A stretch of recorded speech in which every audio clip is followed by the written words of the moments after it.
Honourable members, I announce the absence of His Honour, the Speaker. Presiding is Madam Deputy Speaker, Her Honour. Order. All right.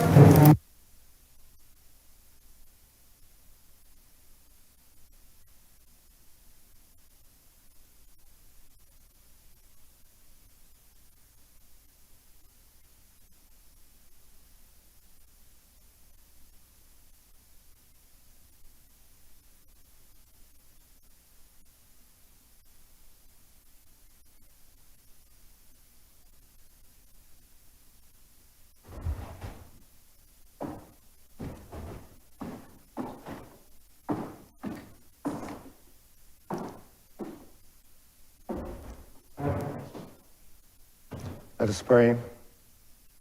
For unto us a child is born, unto us a son is given, and the government will be upon his shoulder.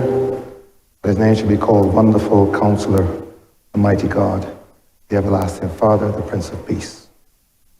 Sovereign Lord, as we pray for those who occupy high office in this land, may the wisdom of the Wonderful Counselor guide you. May the strength of the Mighty God defend you. May the love of the Everlasting Father enfold you, and the peace of the Prince of Peace be with you. And the blessing of God Almighty, Father, Son, and Holy Spirit be upon us all this Advent Christmas season and forevermore. Amen. Say the Lord's Prayer. Our Father, who art in heaven, hallowed be thy name. Thy kingdom come. Thy will be done on earth as it is in heaven. Give us this day our daily bread, and forgive us our trespasses, as we forgive those that trespass against us. And lead us not into temptation, but deliver us from evil. For thine is the kingdom, power, and the glory, forever and ever. Amen.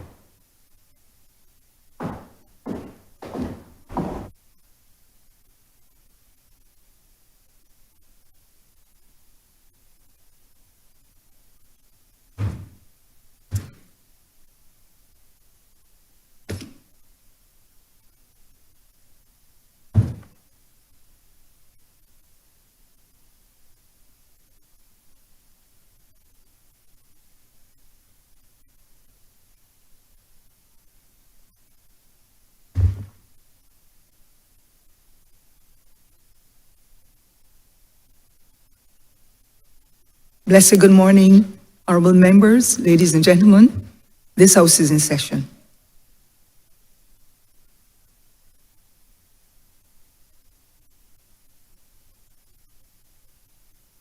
The minutes of the meeting held on Tuesday, the 26th of November, to be confirmed. Thank you, Madam Deputy Speaker. I beg to move that the aforesaid minutes be confirmed. The question is that the aforementioned minutes be confirmed. All honorable members in favor, please say aye. Those against, please say no. Methinks the ayes have it. Those minutes now stand.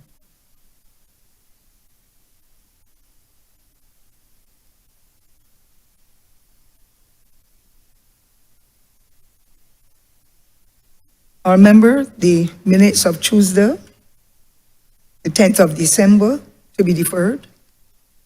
Madam Deputy Speaker, I beg to move that the aforesaid minutes be deferred. The question is that those members, December the 10th, be deferred. All honorable members in favor, please say aye. Those against, please say no. We think the ayes have it. Announcements by Her Honor, Madam Deputy Speaker. Messages from Her Excellency the President. Petitions, papers.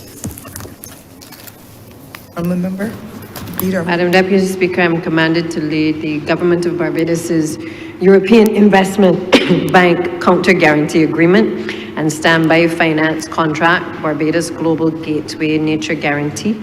I'm also commanded to lay the annual report and audited financial statements of the Needham's Point Development Inc. and Needham's Point Holdings Limited for the year ended 31st of March 2023. Government notices, private members' notices, notices of questions, reports from select committees, first reading of bills.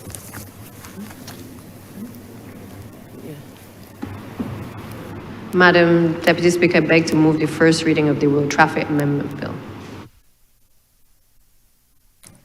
The question is that the first reading of the road traffic bill be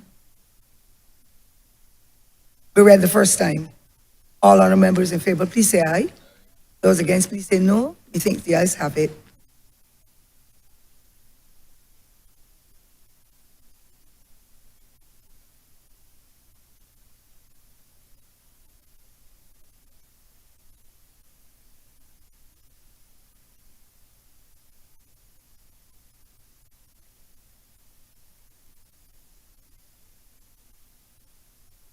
Okay, correct. Madam Deputy President, I beg to move that the order number 12, which is the Rights of Persons with Disabilities Bill, which would have been laid on the 9th of December, I would wish to replace that bill with the one dated the 16th of December, 2024.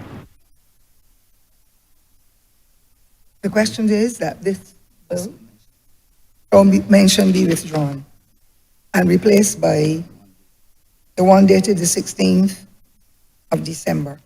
All honourable members in favour, please say aye. Those against, please say no. We think the ayes have it.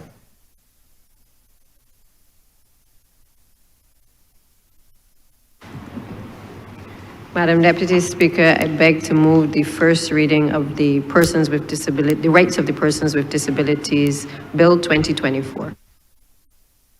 Question is that the bill so mentioned be read the first time. All honourable members in favour, please say aye. Those against, please say no. We think the ayes have it. Statements by ministers, congratulatory and/or obituary speeches, personal explanations, motions for leave of absence, oral replies to questions, notices of motions for the adjournment of the House on matters of urgent public importance, orders of the day. Madam Deputy Speaker, I beg to move the suspension of Standing Orders 6, 16, 18, 20, 42 subsection 5, 43 and 44 for the remainder of the day's sitting.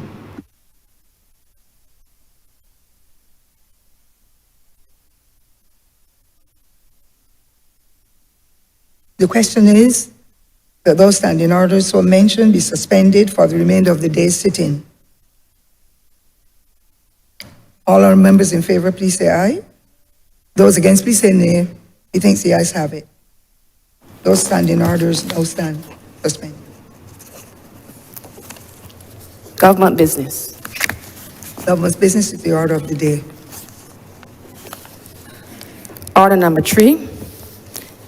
In the name of the Minister in the Ministry of Finance, to move the passing of a resolution that the Barbados Fiscal Framework 2024 to 2025, 2026 to 2027, and 2025 to 2026, 2027 to 2028 be debated in Parliament, and that any recommendations made in respect of the fiscal framework 2024 to 2025, 2026 to 2027, and 2025 to 2026, and 2027 to 2028 be considered by the Cabinet.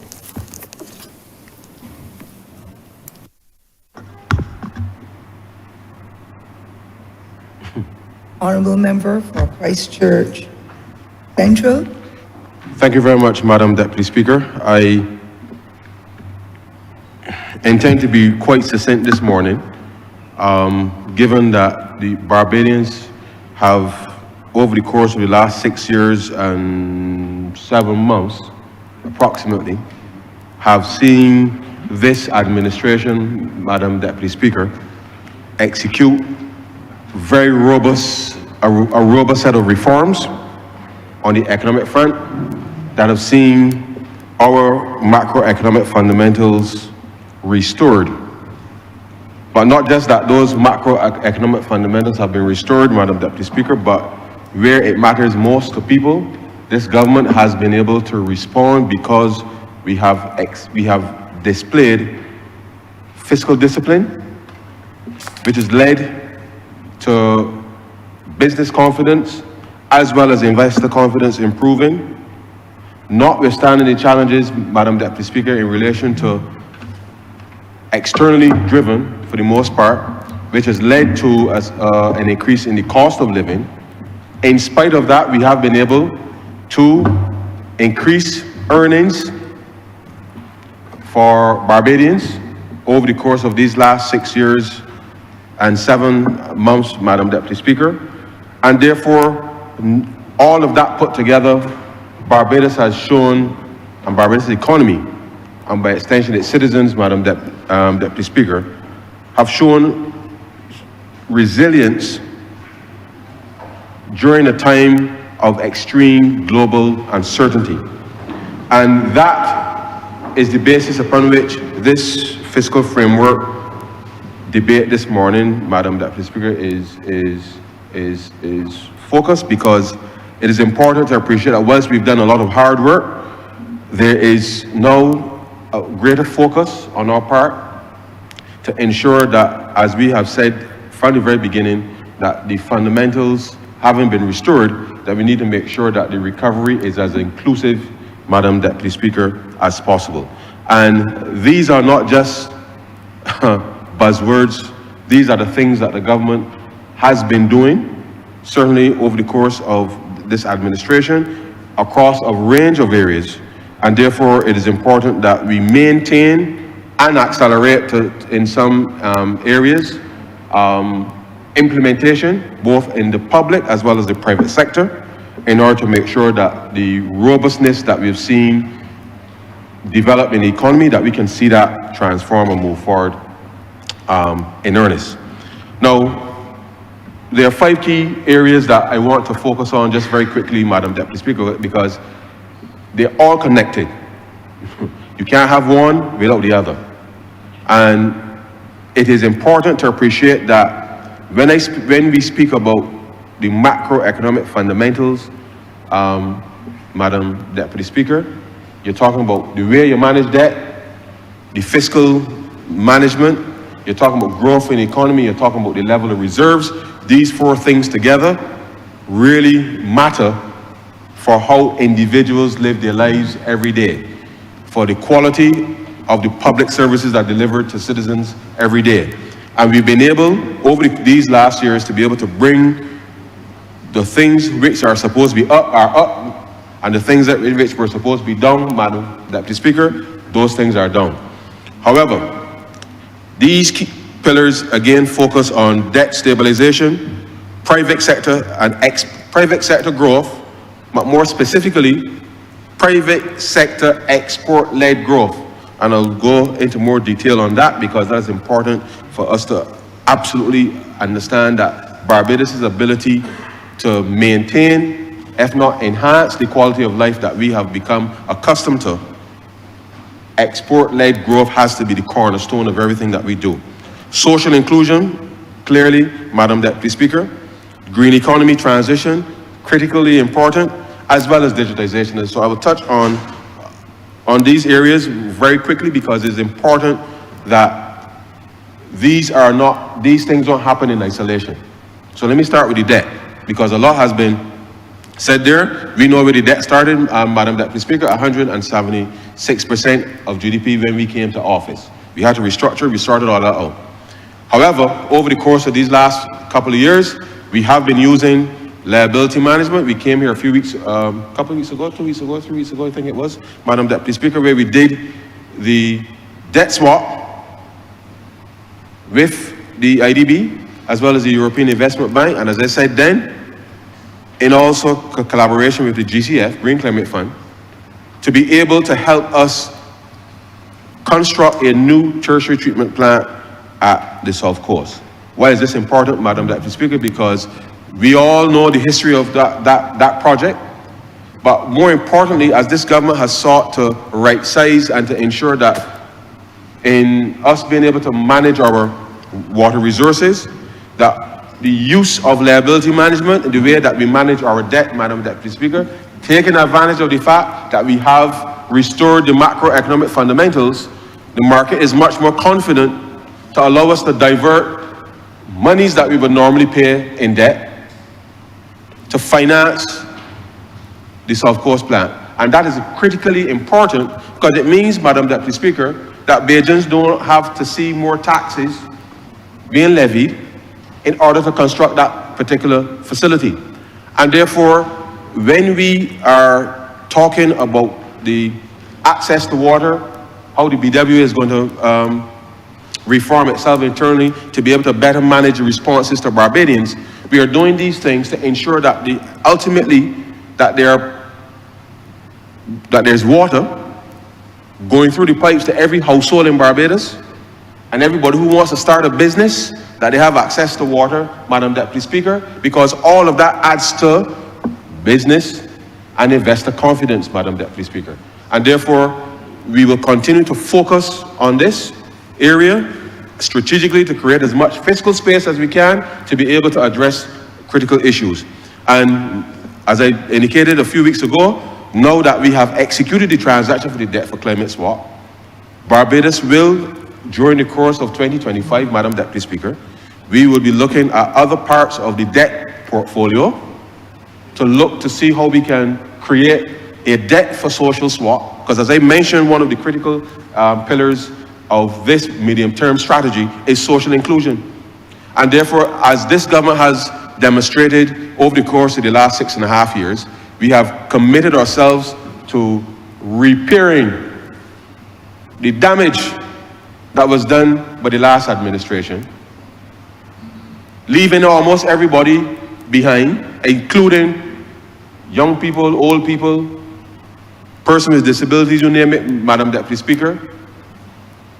We have redoubled our efforts under very strange circumstance, because we understood, Madam Deputy Speaker, that you needed to ensure that in all of the restructuring, in everything that we were doing, that the people who were most vulnerable among us, Madam Deputy Speaker, that those people were taken care of first. And we committed resources.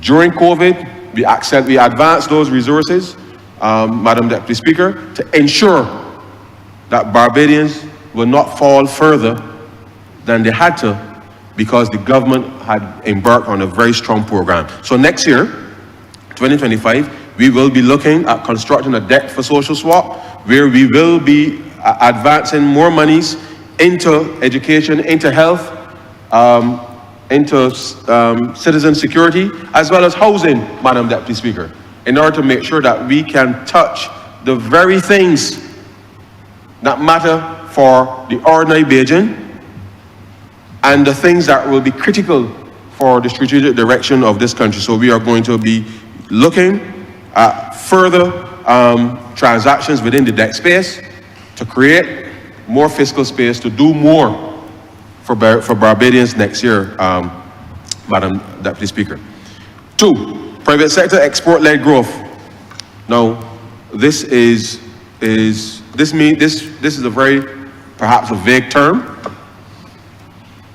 but this government, Madam Deputy Speaker, have created an environment where we are now seeing my honourable member, who is to my right, has done a wonderful job in terms of, as well as following from his predecessors, certainly in being able to have not just airlift, because I don't think is just predicated on that, but Barbados set itself a very clear mission, Madam Deputy Speaker, to be able to double the passengers through the airport in the shortest possible time. We've embarked on a very clear strategy around what is required to support that. We've identified that we want Barbados to be a logistics hub, both at the airport and the seaport, to be able to do more business, more trade, and therefore focusing on how Barbadians can participate in that space. Alongside with that, we've seen in greater investment, Madam Deputy Speaker, in hotels and villas, and I know we had a debate last week on these things. You're seeing a proliferation of ordinary Barbadians doing renovations and investing to be able to get on Airbnb and Expedia and these types of things, Madam Deputy Speaker. So when we talk about export-led growth, it is from the biggest project to someone in Ashford, Madam Deputy Speaker, who has a nice little land up your side and decided that they're going to do a small investment to be able to utilize the virtual platforms that are available so that they too can participate in this economy and this export-led growth. Because if ordinary Barbadians are doing these things, Madam Deputy Speaker, along with the investment that we're doing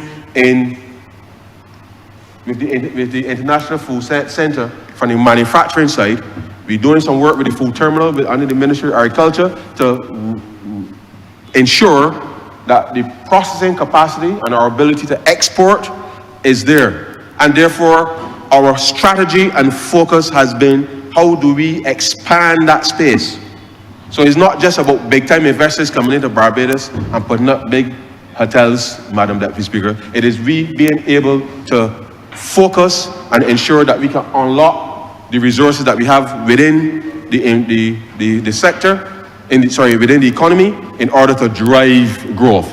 Anybody who wants to just set up shop and import something and market up and sell into the space, then all you are doing is limiting yourself to the few thousand people who may, over the course of a year, patronize your business.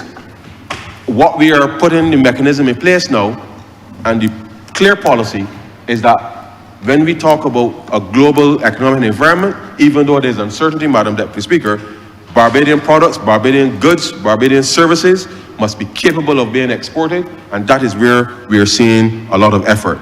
Let me just also say very quickly, Madam Deputy Speaker, that in this particular space, as it says here, and there's a lot of focus on the micro, small and medium-sized enterprise sector. Just yesterday, Madam Deputy Speaker, I met with the Chief Scalability Officer, I think that's the title, of IDB Lab. IDB Lab, Madam Deputy Speaker, is an entity that focuses on, through venture capital as well as grants and other loans and other structures, will work alongside Barbadian companies, small companies, Madam Deputy Speaker, small companies, to help these companies get their products out to the rest of the world. And therefore, as we complete the process with respect to the replenishment of the fourth cycle to participate in this, I'm saying to Barbadian businesses, if you have to partner with somebody from Colombia, or partner with somebody from Mexico, or partner with somebody from Brazil or Argentina, then we have to do that in order to achieve the right scale, in order to be able to get our businesses to a position where we can get stuff done. 100% of zero, Madam Deputy Speaker, is zero. And therefore, as we seek to encourage persons who want to grow their businesses, you can grow your business in Barbados, but that growth, Madam Deputy Speaker, is relatively finite.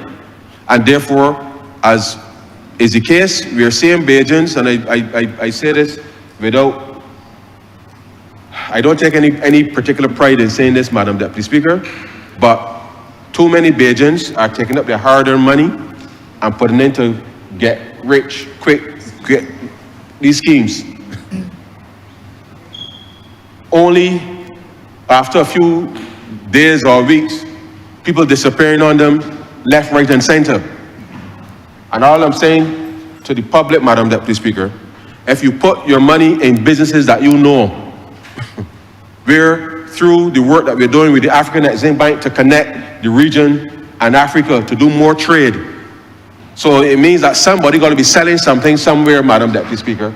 So if you could take up your money and put it in something, at least know that somebody that you know, when I say somebody you know, I mean a reputable company in Barbados, selling something, that you will get that rate of return, because a rate of return, nobody gets 100% rate of return on anything, Madam Deputy Speaker, 200% rate of return, and far less you don't get that in 3 or 4 days, not even a week.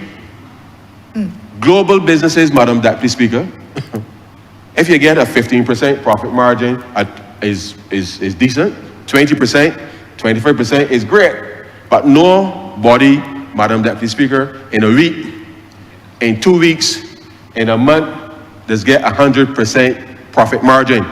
It does not work.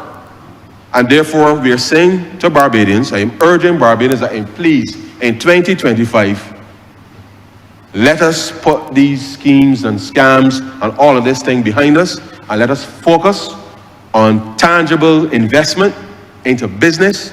Slow and steady wins the race, Madam Deputy Speaker. My grandmother told me that from time with the small.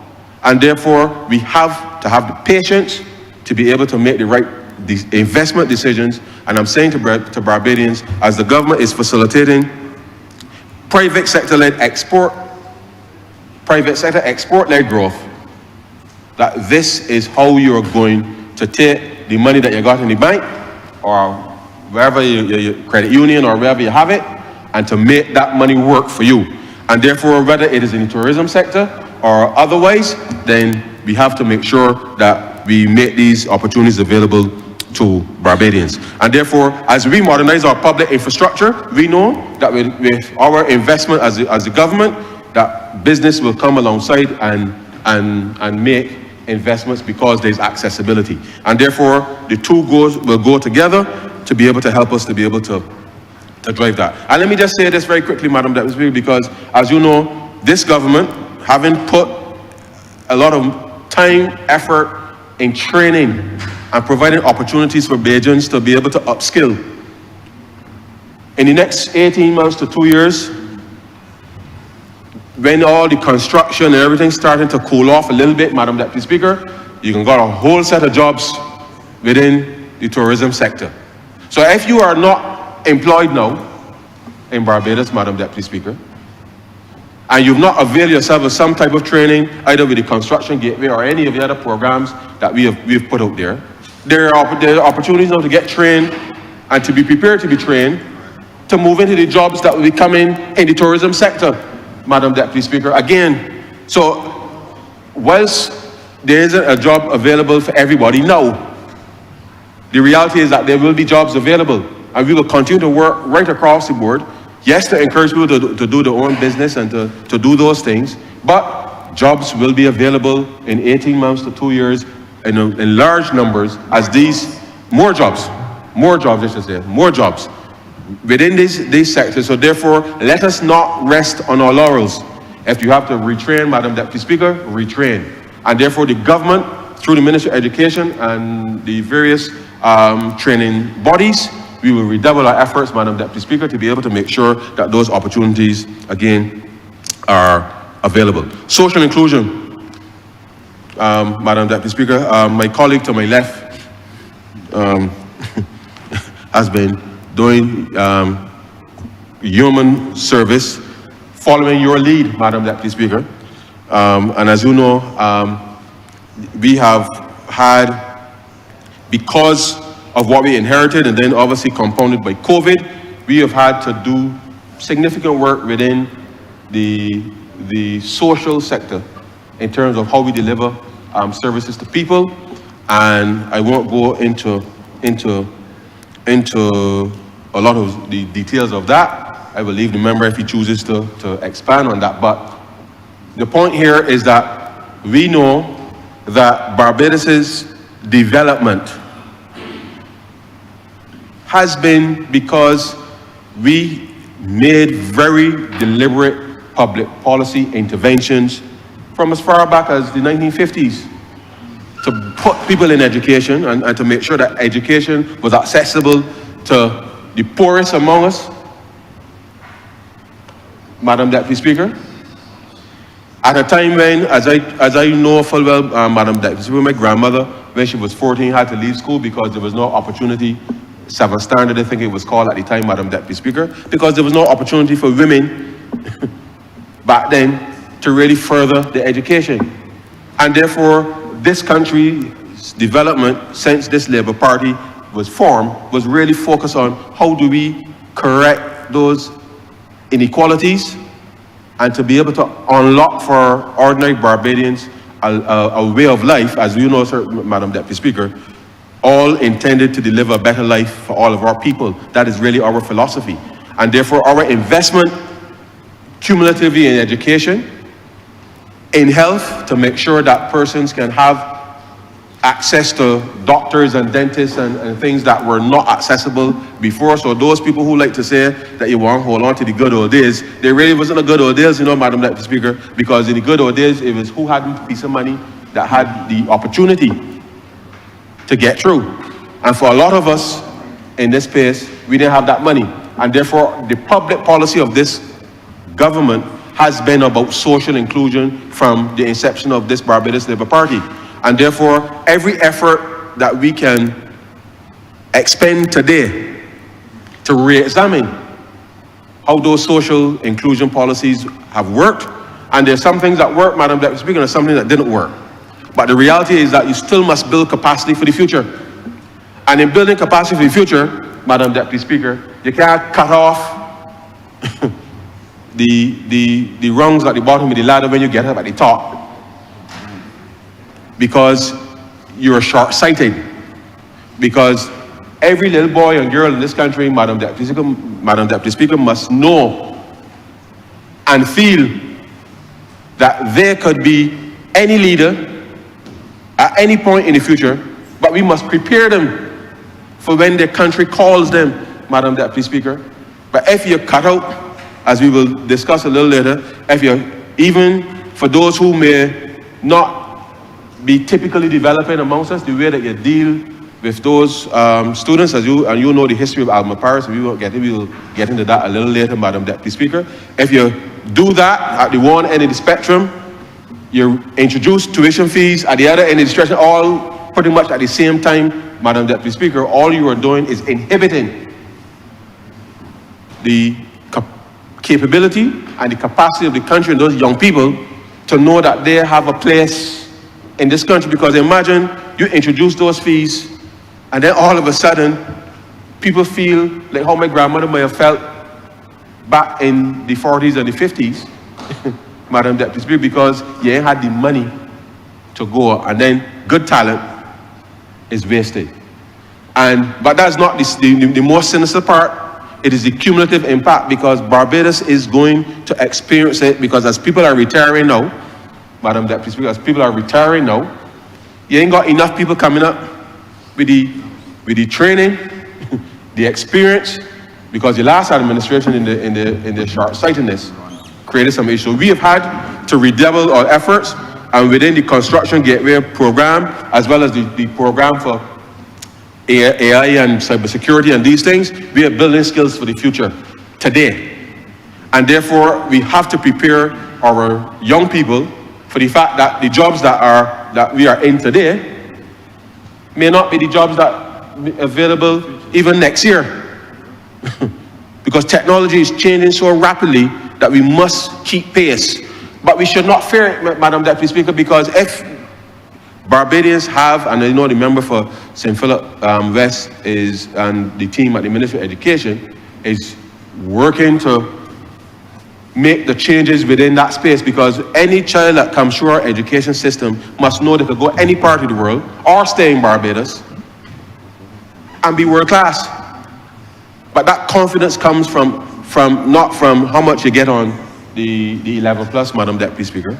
It comes from an innate confidence, because the system ought to be focusing on what are your strengths, how do you get those strengths out over the course of 12 to 14, 15 years, depending on how long you're in the system, Madam Deputy Speaker. And once you can unlock the potential of those young people, Madam Deputy Speaker, then we will be producing more Sagaris, more Rihannas, more of the world-class leaders that we have produced in this country. And therefore, the social inclusion component, Madam Deputy Speaker, is critically important. And therefore, when we do the debt to release more monies and more resources to put into education and health and these things, you can't get the macro, Madam Deputy Speaker, without the micro, and vice versa. And therefore, there's no separation.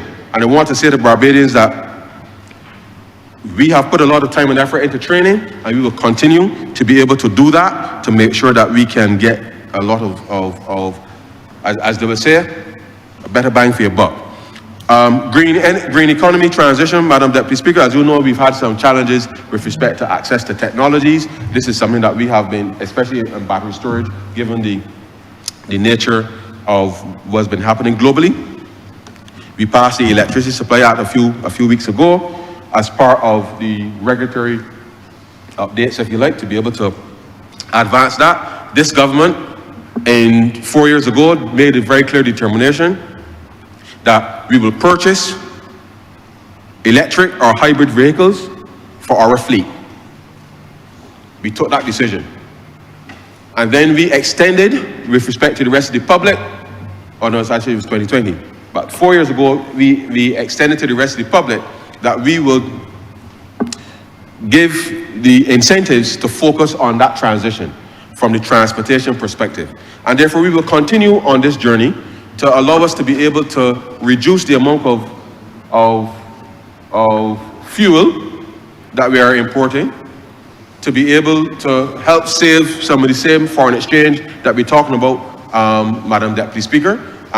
And therefore, these are just some of the examples of how we have to not just green the transportation, but within the hotel sector, as new hotels are being built, they're required to install water treatment facilities. They're required to green and digitize their entire sets of facilities, such that the focus now is that from inception, things are as sustainable as possible. And the reality of it, Madam Deputy Speaker, is that it just makes sense.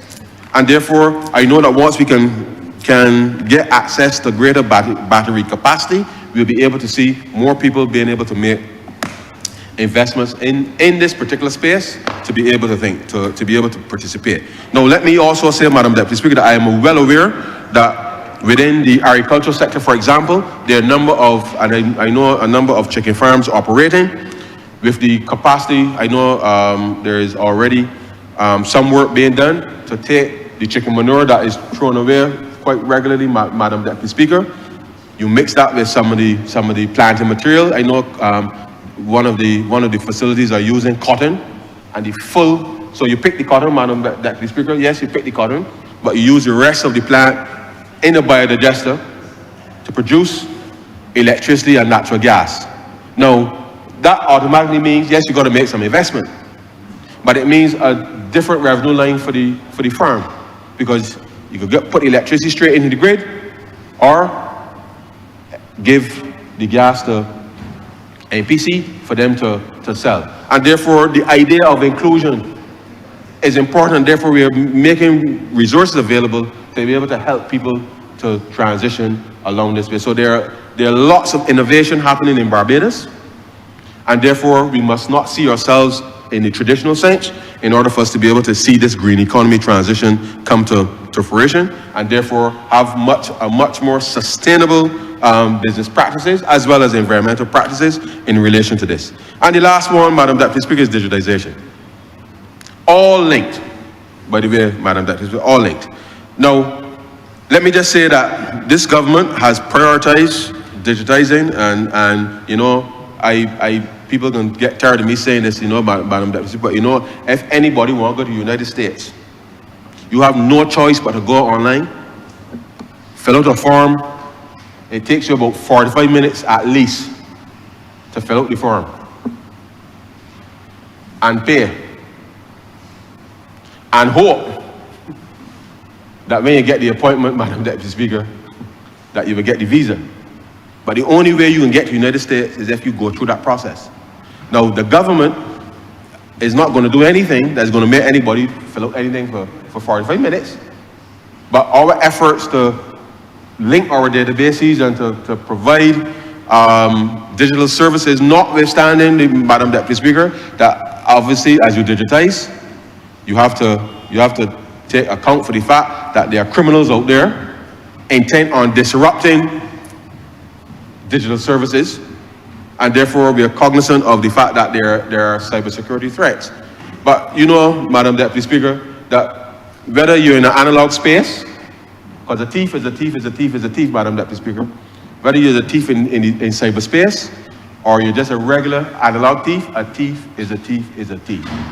Anybody that is out to do ill will find a way to do it. And therefore, in the same way that you have to put in the safeguards within the so-called analog space, we equally put in the safeguards within the digital space. And therefore, the world having moved in this direction, it is incumbent upon not just government institutions, but private sector institutions and others to be able to address this. Now, I say this very cautiously, Madam Deputy Speaker, because it is important that we know who to trust. Is important. So I received a text message on my phone telling me, welcome to something, something, something. Please call the number on the back of your card, blah, blah, blah, blah, blah. So I see the message. I got to my office, and my secretary tells me that somebody calls to say, call this number. When I call the number, Madam Deputy Speaker, the number says it's out of service. So I called what my credit card center, and I inquired, did somebody was trying to contact me.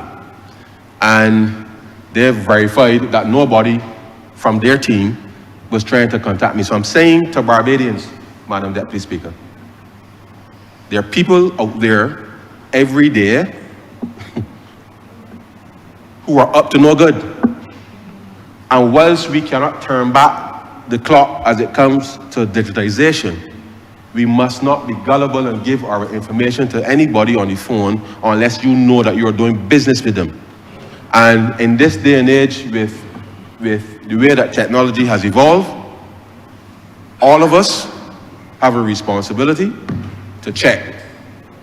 Don't assume, because I have had multiple times where people call me and say, Minister, the grant that you're asking about, where to send the information. I said, what grant you're talking about? And just take a screenshot and show a picture of me saying to the person, Madam Deputy Speaker, that they got a grant of $5,000 or $50,000 available from the government, and all you got to do is give this set of information. I said, the government don't operate so.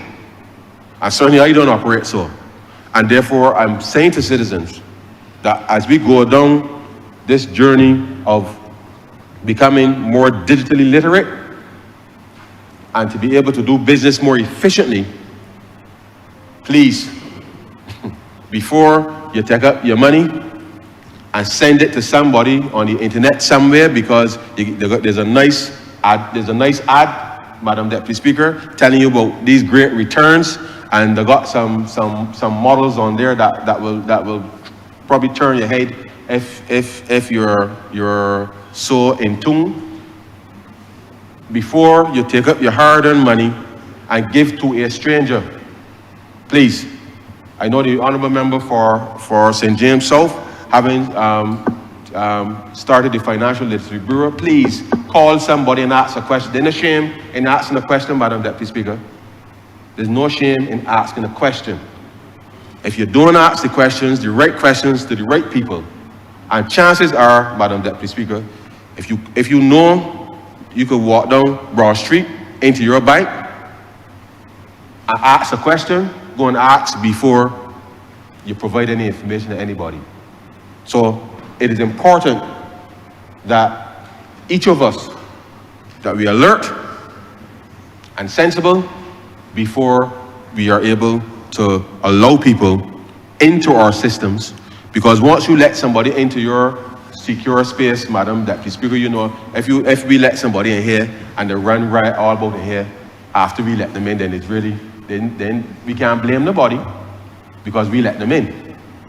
But you must be cautious with these things, and I don't mean to sound in any way negative, but this is important because we each of us conducts our business digitally all over the world. People pay on Amazon regularly and Apple and all these things, and they got so many apps on these phones now, Madam Deputy Speaker, that the truth is you don't know what's real, because something pops up on your phone, you like it, you're accustomed playing a game, and it confusing you all the time, and you click it, and next thing you know, all of your details are available, because there are people out there, Madam Deputy Speaker, who are simply up to no good, and therefore we must work together as the regulators have between the Central Bank and the Financial Services Commission. If you know that you're planning to transfer money somewhere, you could call one of those institutions and find out whether the person or entity to which you are transferring any money to, Madam Deputy Speaker, whether they're legitimate, and therefore I can only urge Bajans to be sensible in that regard. Having said that, we know that we have put a very clear focus on digitization, and we have announced, I know the Prime Minister had announced in the budget in March that the tax credit with respect to digitization would expire June of 2025, Madam Deputy Speaker. We will be extending that benefit until the end of December 2025 to allow more Barbadian businesses to be able to benefit from the application of the 100% tax credit in order to be able to digitize their businesses, and to really, Madam Deputy Speaker, to be able to drive a lot of the response in the sector. And the reality of it is that we have to leapfrog a number of things, Madam Deputy Speaker, and it requires the public sector working with the private sector to ensure that the authentication and the sharing of data is going to be real, such that the ease with which we can do business in the country, the ease with which we can do business is enhanced. And therefore, these five things, Madam Deputy Speaker, will be the absolute focus in relation to what we are doing. And you know that a few weeks ago, there was a colloquium that was chaired by the Prime Minister to look at how we can reduce the amount of time it takes to get a mortgage done. And the reality of it is, Madam Deputy Speaker, is that right now it takes probably about 3 to 6 months, depending on the institution and the legal people involved and all of that. And the reality is that we would really love to get that down to 14 days or less. But in order to do that, it means having the right data, the right systems in place, so that the unlocking of investment, private investment by Bajans, can be accelerated, and therefore driving the growth strategy. So a lot of that is digitization. A lot of that is really about how we can get people more access, using more of people's data in relation to credit reports, and that kind of thing is all part of the process as to making a determination as to how many persons can access finance for a whole range of areas, not just housing, but a whole range of areas that would be critical with respect to being able to drive growth in the economy. And so the fiscal framework is really predicated on those areas. We will be focusing on a few areas in relation to trying to drive specific growth, but I will leave that for another time. But Madam Deputy Speaker, I am absolutely confident that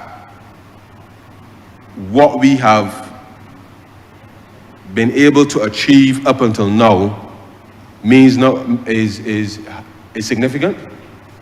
But in order for it to be transformational, Madam Deputy Speaker, it means that all of us as Bajans, each of these areas that I highlighted here, must appreciate they're all linked. And therefore, all of us now must work together in order to make the growth that we are seeing in the economy real. And therefore, I'm saying to Bajans, if you're taking your money and putting in all these schemes, just pause and look for the genuine things that are actually going to help Barbados, genuinely help Barbados. There's nothing, and I repeat it again, there's nothing that I know of that you can invest today, Tuesday, Madam Deputy Speaker, and get 100% by Friday. Nothing. Far less 200%, because if that was the case, Madam Deputy Speaker, I swear, I ain't got to hear no more. But if it was possible, the government will not have any issues with financing anything. And therefore, I can only urge Barbadians to please, let us focus. If you accept you want to make investments, let us make legitimate investments. And therefore, you are more likely to get a 10% rate of return, a 15% rate of return or something in a legitimate business over the course of a year.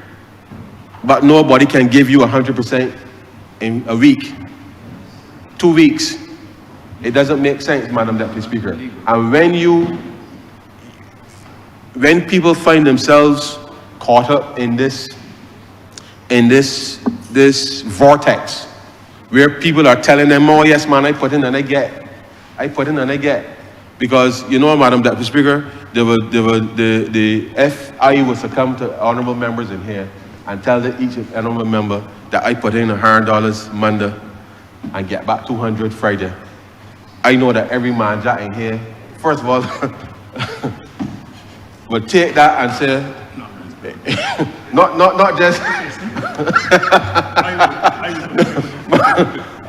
I'm being very serious, Madam Deputy Speaker. Every member in here will probably take that in good faith, because I suspect they trust me reasonably in that space.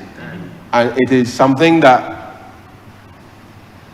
people don't understand and realize, that you are part of the bait to get other people around you to relieve themselves of that money. So if I put in $100 today and get back 200 by Friday, it means that next week I might put in 200, expecting to get 4. And then I can put in 400, expecting to get 8. And every time I put in and get back, I can tell everybody that I put in and get back. And when I put in and get back, and if we keep increasing, the people just waiting for all of us to put up that big set of money, because they are clear in the targets that they want to meet. And then all the way in here, all 30 of us in here, lick up and looking at one another, but I am the one who can say, well, I get back my money. It is true. And this is part of the scam each and every time, Madam Deputy Speaker. And I can only urge Bajans, let us focus on the bricks and mortar, the things that you can touch and feel, Madam Deputy Speaker, unless somebody is providing a service, which coincidentally, the AI training and the cybersecurity training, there are Bajans being trained through the Ministry of Education Student Revolving, who are working digitally from Barbados.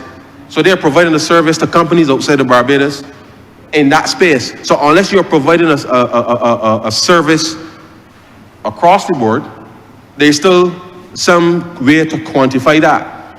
But unless you can see and feel those results, and those services still are linked to something real, because it means that somebody somewhere either got a phone service with a package that says they want X amount of data or X amount of minutes, or something that people are prepared to pay for. So even with services, there's still something to quantify the demand and supply, Madam Deputy Speaker. And therefore, unless the people can tell you exactly what is the good or service that this money is linked to, Madam Deputy Speaker, I'm telling you, it is a scam. And therefore, please, Bajans, it is Christmas, and I don't want next year to be hearing in social media that there's another set of people who've lost money to this scheme. And no matter how you dress it up, Madam Deputy Speaker, no matter what you call it, if it is not linked to something real, it is a scam. And therefore, this fiscal framework and strategy that we have charted for the country, if you want to invest in something, they've got too many hotels and too many companies starting up out here who need financing, who operate in the real economy. And when the Honourable Minister got the planes full coming in here, when the day come, and the people in getting off the cruise ships and coming out and spending money in the economy, Madam Deputy Speaker, and the people exporting, because when the food terminal is constructed, the growth is there within the agriculture sector. We're exporting goods out of Barbados. These are tangible things that people can put the money in. Just the other day, you saw that Mount Gay expanded their warehouses to produce more rum. And therefore, I would like to encourage Bajans, Madam Deputy Speaker, if you want something to invest in, go and buy a barrel of rum. Buy a barrel of rum, not to drink. Not to drink. Buy a barrel of rum and let it age in the same way that you will invest in government bonds. Because as the rum ages and matures, Madam Deputy Speaker, when it bottle, you get that rate of return. So I ain't telling Bajans to drink rum, Madam Deputy Speaker. I'm saying there are opportunities, genuine opportunities for investment. And therefore, wherever you look, let us try to make sure that these opportunities can be made real, because it is this government's intention to include as many Bajans in the recovery, and their many areas that people can participate, and I hope, Madam Deputy Speaker, that 2025 will see, and beyond, but 2025 and beyond, will see Bajans focusing on the things that make sense and the things that will actually help people to be able to ensure that the growth strategy that we focus on, which is really at a minimum to grow at, ideally we would love to grow by 5-6% every year, ideally. But to make that work, it means people got to be putting the money to actually work for the country, not to be giving people money ever so often, and you're seeing these things on social media, Madam Deputy Speaker. That's not driving growth in the economy. And therefore, whether it is large investment, small investment, in-between investment, whatever you call it, Madam Deputy Speaker, I want to urge Barbadians that if we are going to achieve an average of between 4.5% to 5% over the course of the next 3 years and beyond, then we have to put the hard-earned monies that we have to productive use, and therefore let us do that collectively alongside government and the private sector in order to make sure that what we have charted here can be made real, notwithstanding the fact that there are lots of external challenges that the country will face, and the only way that we will face those challenges and be standing is if we come together and focus on these genuine opportunities. And so, Madam Deputy Speaker, with those few words, I beg to move that this resolution do not pass.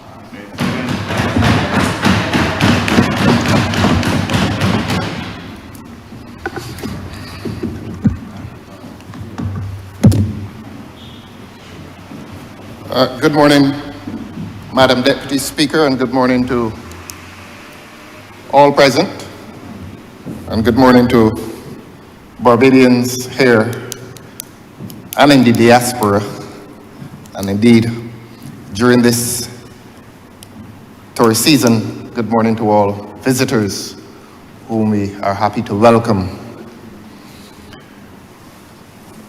I rather expected a longer presentation from the Honourable Member for Christchurch East Central.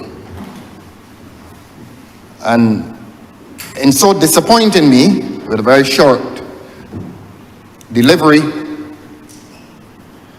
I want to say to you, Your Honour, that the most outstanding feature of what we've heard this morning from the Honourable Member is a presentation that reflects not much on the written document that he's brought here today. As I always say to you, I sat here and I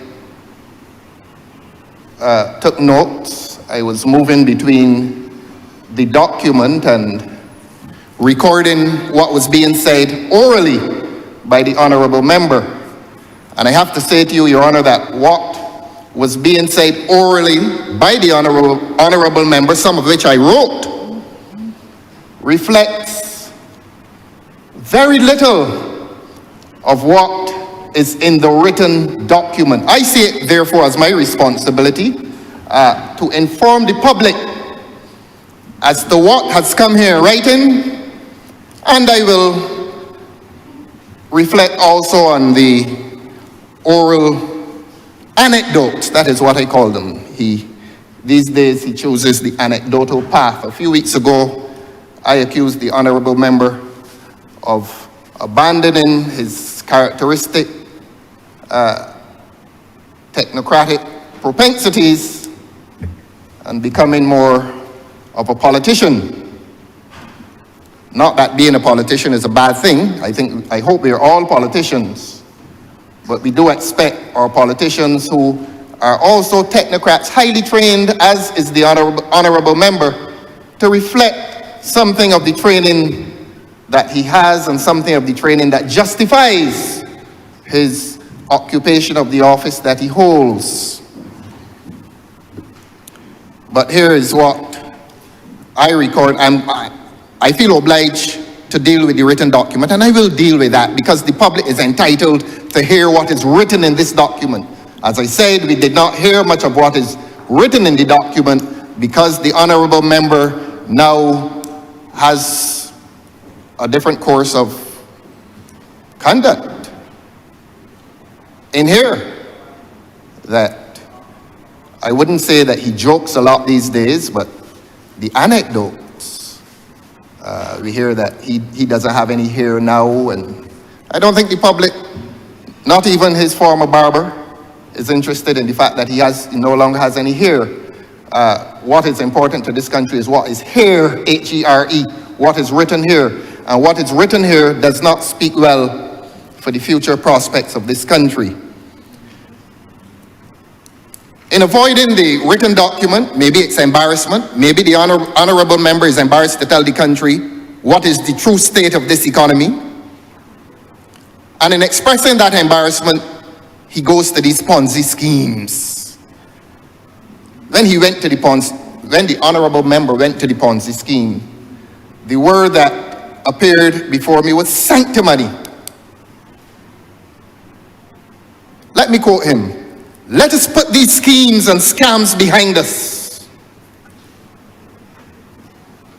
These sanctimonious interventions, you're supposed to come to a house and deliver of yourself seriously as to the state of the economy. And at the center of your delivery is a reference to Ponzi schemes, and that is supposed to be the greatest national issue, the greatest national economic issue that is confronting this country. Let us put these schemes and scams behind us. What we will not put behind us and what this country will not put behind it is the mismanagement and the poor management of this economy. What we will not put behind us, Your Honor, is the fact that this economy is on the road to failure. And it is on the road to failure because government's economic policies are inadequate for prudent management of any economy, including this one. We will hear shortly that most of our Caribbean neighbors are experiencing real growth, and that they have been experiencing real growth since that benchmark occasion of the COVID pandemic. But I recorded the honorable member, again, curious language on the question of growth.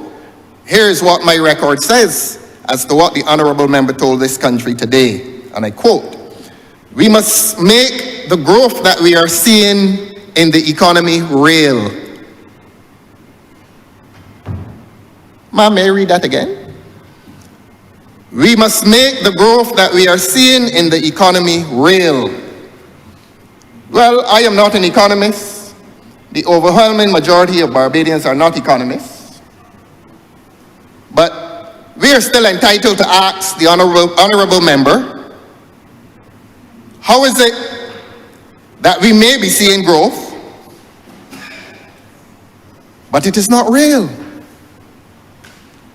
We don't know. That is why I said he seems to have abandoned his technocratic training, his propensity, and his learning, which we have never questioned. I respect him. I do respect him. He's a man highly trained. But he comes here this morning and tells the people of this country that we are seeing growth, but the time has come to make it real. Well, he will get up and explain after I speak what he means by that. And so he began on the Ponzi schemes, a distraction. A distraction. How have the Ponzi schemes, or the Ponzi scheme, affected government's ability to manage this economy? How have the Ponzi schemes affected the lack of access that the majority of people in this country have to government's generosity? How have those schemes affected that? That is why I'm saying to you, Your Honor, it is a distraction. And the people of Barbados must ignore that distraction. This presentation has nothing and ought to have nothing to do with the presence of any Ponzi scheme, whether present or past. Beg your pardon, ma'am. Let us put these schemes and scams behind us. If I were the politician that the honourable member has now become, I would give different definition to the schemes and scams that are with us. But I'm not going to do that. I'm not going to do that. All I would repeat is that this presentation this morning, apart from being disappointing, is sanctimonious. What Ponzi scheme, what? We are not interested in those. That is not at the heart of this government's failure. But I quoted him again. I wrote another quote of the honourable members. He said, social programs. Oh, there are various social programs, but I will not go into that. Again, in a statement that is meant to give Barbadians some hope that the government is attending seriously to this economy, the question of Ponzi schemes becomes prioritized over social programs. And the reason the honourable member could not speak to social programs or refuse to speak to social programs is because they're largely inadequate. And even if they are present, there's nothing much to report about on them. Football, the football that began and ended a few weeks ago. What next? Tell the young men in this country, those who got the $100,000 and those who did not, and those who are still owed the $75 per match that they were supposed to be paid. Tell them how that social program lasting, 6 weeks? How has it transformed the life of the average Barbadian? How has it transformed the life of the average young man in this country? Many of whom went to the Oval a few weeks ago. But the honourable member, quite cleverly, chooses not to go into any details on social programs. If there was any social program to which he referred, again, the technique of avoidance. The honourable member found himself in an awkward position when he started to speak of the social virtue of education. And somehow he attempted to take credit for some initiative in the 1950s, he said. We focused on education in the 1950s. Now you come to Barbadians in 2024 and try to convey to them that the most transformative moment in education occurred in the 1950s. And you come to literate, intelligent, and honest Barbadians and avoid any contact with 1961. The earlier word was sanctimony. The present word is disingenuous. And that is why the honourable member says, I'm not going to go into any of these social programs, but he pauses to tell you that the high point in education occurred in the 1950s. That statement in itself disqualifies the presentation this morning. You come in this country, in this parliament, and talk about education, and don't talk about 1961. How is that possible? But it characterizes the short intervention that we heard this morning. I was expecting to sit here for an hour and a half, at least 2 hours, and listen to a presentation dissecting economic policy and telling Barbadians why they should continue to have confidence in this government. Anecdotes. I don't have any more hair, and my grandmother left school at 14. Let us focus on the bricks and the mortar. And then towards the end, I wonder how the media will treat this. That the high point of his speech was when he advised every Barbadian to buy a barrel of rum. The honourable member for Christchurch East Central reached the high point of his speech this morning when he advised every Barbadian to buy a barrel of rum. Now, when we thought that he was going to associate that advice with the season, he deviated from that expected path and told them, no. That also is a good investment. So you buy, every Barbadian is now advised by a serious Minister of Finance to go down to wherever they sell them, Spring Garden, I don't know, buy a barrel of rum and put it somewhere in your house. When I first heard him in 2018 at Secretary, I used to listen very carefully because, as I said, he was the ultimate technocrat. He was very serious and he was very committed to his subject. But his public discourse,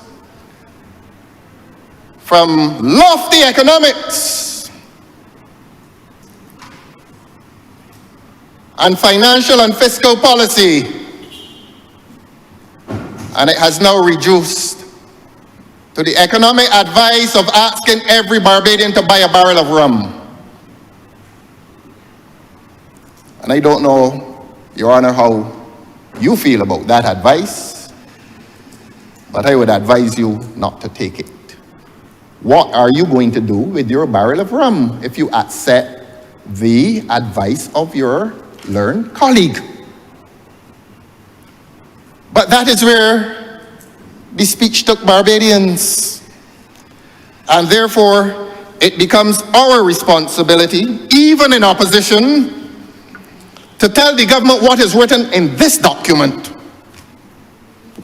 and to compare and contrast this document against their everyday reality. It begins as usual. I'm going to read it. That is my responsibility.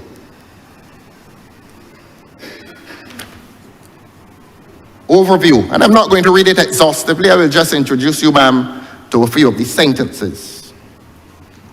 And the opening sentence under the rubric overview is typical. The Barbadian, and I quote, "The Barbadian economy has weathered a global pandemic, natural disasters, and high global inflationary pressures through transitory public financial support." You know, I've been hearing that in here for the last 6 years. There used to be a poem written in here about, in every speech, this poem was recited, the dust storm and the, I don't remember the name of the hurricane, but it used to be the dust storm, the hurricane, a few thousand bolts of lightning, and some other major calamity to which every member used to refer, and that was the clarion call for constructive debate in here. You know, in 2024, and if it be the will of God, moving into 2025, a major statement on the economy is still burdened with that quality of debate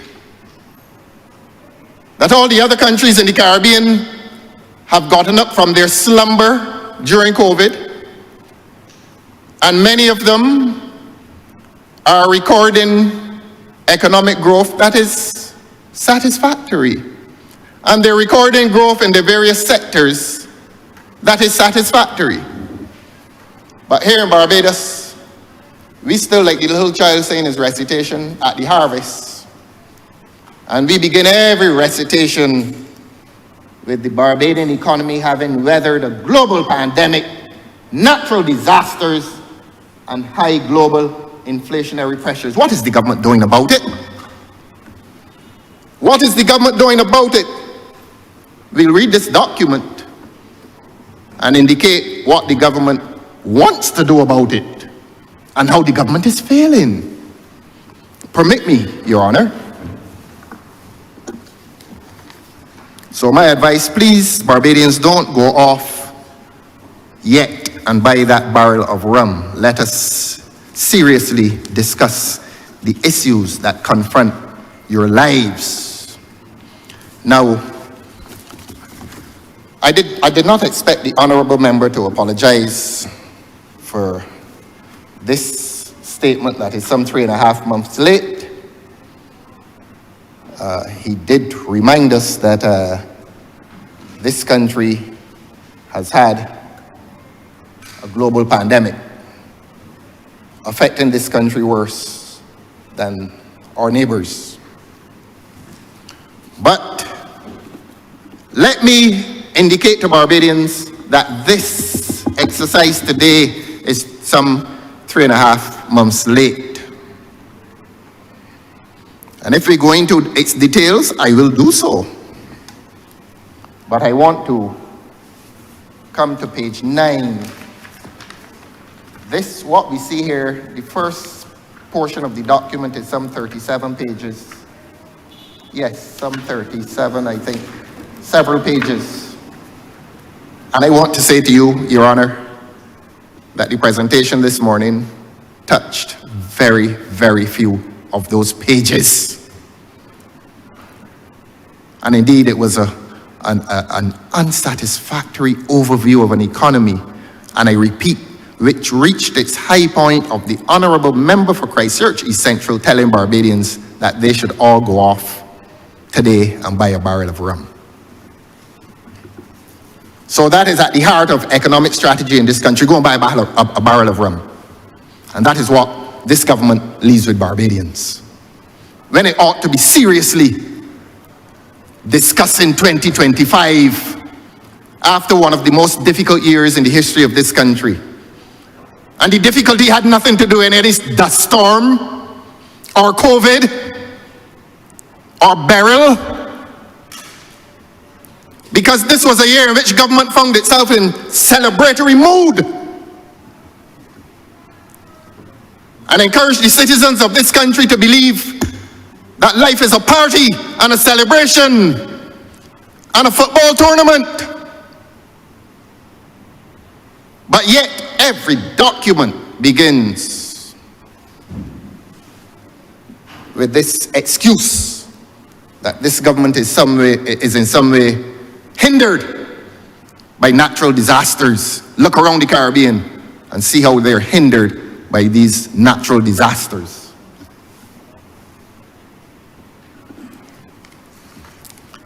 I am going to introduce this public,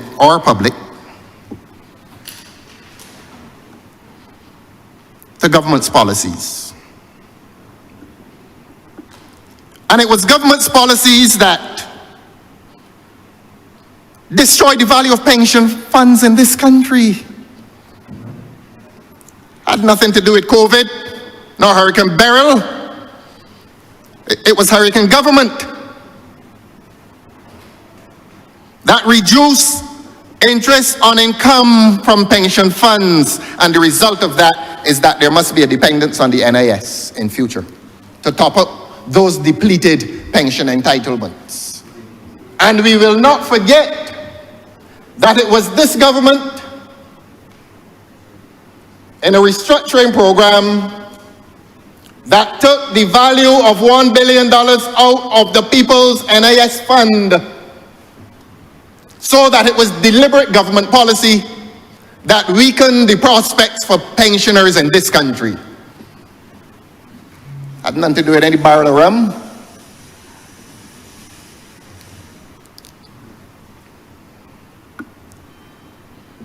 So that government has been the hurricane that has blown away the prosperity of pensions in this country. And I will say what we all know, that this government had to increase the age of pensioners, or pension entitlement, increase the age of pension entitlement to rescue itself from its maladministration that destroyed the pension funds of this country, not only in terms of interest, but in terms of the reserve, $1 billion written off. And I don't mind repeating that you paid $2,027 million US to give that kind of advice. I'm not going to go away from that. But let me press on with my critique. Apparently the biggest sin I'm committing now in this country is to criticize the government. That's the biggest sin I'm committing. That last week, I came in here and sat here and heard the most vicious, vile, pernicious, and malicious lie told about me. And I will not respond to its detail. Neither will I resile. I say this every week and I'm going to say it every week. Neither will I resile from my public responsibility to critique this government and its policies. No lie will deter me. And then 2 weeks before that, similar personal attacks. Well, this is not any personal attack on the Honourable Member for Christchurch East Central. I only attack him with the assertion that I believe that he is a competent economist. And that I believe that the result of governmental policy has embarrassed him into a position in which he cannot speak well of this government's economic performance, economic policies, and therefore he must pursue the anecdotal path. And we must hear all kinds of trivia. All kinds of trivia. I don't want to repeat it. About Ponzi schemes and social programs into which he will not go, and a reference to education, the revolution of education in this country, and you don't touch 1961. That's why I said the Honourable Member has become a politician. He has become a politician, whatever that means.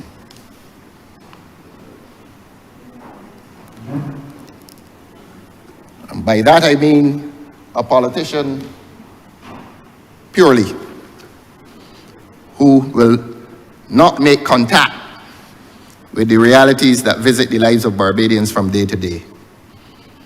So I don't attack him personally. I don't attack anybody in here personally. I have a job to do. And y'all can, you can, look, I'm going to do it, ma'am. I'm going to do it. They could tell me all kinds of things about myself. Tell all kinds of lies on me. A nasty lie. It was a nasty lie. And I can't get up in here and tell the truth. Let them go and prepare all the videos and of my speeches. All of my speeches on Facebook. I ain't take down one of them. I speak on principle.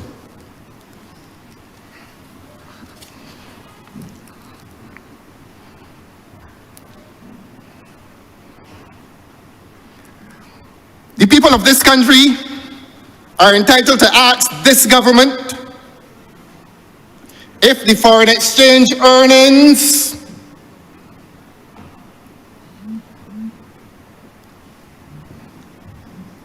are growing at the same rate as foreign borrowing. Every man and woman in Barbados has spent this year complaining about government's policy of borrowing. And I remember sometime last year, a certain member got up in here praising the growth of the foreign exchange component of government's wealth in the aftermath of a loan. How do you do that? You're going to borrow money and congratulate yourself for getting the loan? And that is why we ask the question of government's foreign reserves. How much comes from foreign borrowing? In other words, stop congratulating yourself, government, for having what you consider healthy foreign reserves without telling the people of this country What percentage of those foreign reserves come from borrowing? I did not say begging, although there are people in Barbados who feel that this government has now reduced itself to an international beggar under the guise of climate change. That is how a lot of people in this country feel, and a lot of people in this country feel that the government has been derelict in its duty to get this local economy going. And I'm going to say today how this economy needs to get going and why it needs to get going, and in whom must the investment be made. A 6-week football competition don't do anything for this economy. It does not. Building fences around the recreational areas in the villages of this country does nothing for this economy. Absolutely nothing. But that is why the Honourable Member for Christchurch East Central, and I'm going to continue to say it, must now reduce the content of his speeches to a dialectal enterprise. Perhaps it is charming. Perhaps Bajan dialect is charming in political discourse. A lot of others do it. It has some charm. But I want to move away from that charm and move to the written document here this morning. I'll do that shortly. But I will just run through these concerns. We've asked about the loan component of the foreign exchange earnings. We want to ask this government about its commitment to the crime that is afflicting this country. Look, what happened this year and what is happening today is the worst crisis this country has experienced post-independence. There's a dread about life in this country, and that dread is related to crime, and rampant crime, and dangerous crime, and nasty crime, and crime that now affects every Barbadian, if not directly, indirectly, through the fear that he experiences as a victim. And what has been this government's response? We saw the results of that response a few Fridays ago, thanks to journalism. We saw 4 young men, and I'm going to come to that. I'm going to come to that. Hardly a speech here is completed unless I hear, oh, we need to have a conversation. Well, let us have the conversation today. Let us have the conversation today. I'll come to that. So that this report says nothing about resources committed to those who are involved in crime. No mention of community development, which must be related to the issue of crime. We're going to ask them about, we're going to ask this government why its export-led growth focuses only on tourism. And of course, the construction that is associated with it. And we will ask the government, having asked that question, we will ask the government how much foreign exchange is acquired from the attempts to grow the tourism sector. These are questions that serious economists, like the Honourable Member for Christchurch East Central, in a serious moment, he will ask himself among his colleagues who are economists, not his colleagues who are sweet-talking politicians, but among his colleagues who are economists, he will want to reflect as to how much foreign exchange is being truthfully gained from that sole commitment to tourism. I don't disrespect the Honourable Member for St. Michael West Central, who's the Minister of Tourism. He has a job to do. But we have the right to ask questions. What is the real gain? What is the real gain? And we're not anti-tourism, but we have warned this government for this entire year to diversify this economy. And while asking the government to diversify this economy, this government has pursued a path of development solely dedicated to the construction of hotels and villas. They're going up even while I speak. And we came here last week to give concessions to those persons who not only construct and furnish, but who now wish to renovate their villas. It therefore must be a plank of government's economic policy to assist those persons who are investing millions of dollars, their dollars, in tourism. What happened to agriculture? You grabbed the people's sheep and sent them to Guyana? We finished with the sheep, and one member here attempts to scoff at that. You could hardly drive around Barbados now and see the people's black belly sheep all gone down to Guyana. Well, not all, a lot. And a Guyanese member of parliament came here a few weeks ago and said that there has been no sighting of these sheep. The gentleman who was put on an aircraft to go to look for the sheep and come back and report to this country has not reported to this country what has happened to those sheep, except that we heard a few weeks ago they want some more. So I don't know who in Guyana eating mutton at the expense of a Barbadian industry. They like the mutton. It tastes good. Tastes better than the New Zealand sheep. Somebody in the Caribbean, somebody in Guyana likes mutton more than most people. So we are destroying a local industry that is an important part of the agricultural industry, and giving massive concessions for the construction, furnishing, and since last week, the renovation of villas. So that if the public is in any doubt as to where this government's focus is located, they can get angry with me. They can get angry with me for telling the truth. And the truth of this government's policy is that the rich are receiving preferential treatment in this country. Curse me for that. The greatest man that ever walked this earth sacrificed his life for telling the truth. So character assassination is small compared with that. Curse me. Every week, come and curse me. Come and curse me.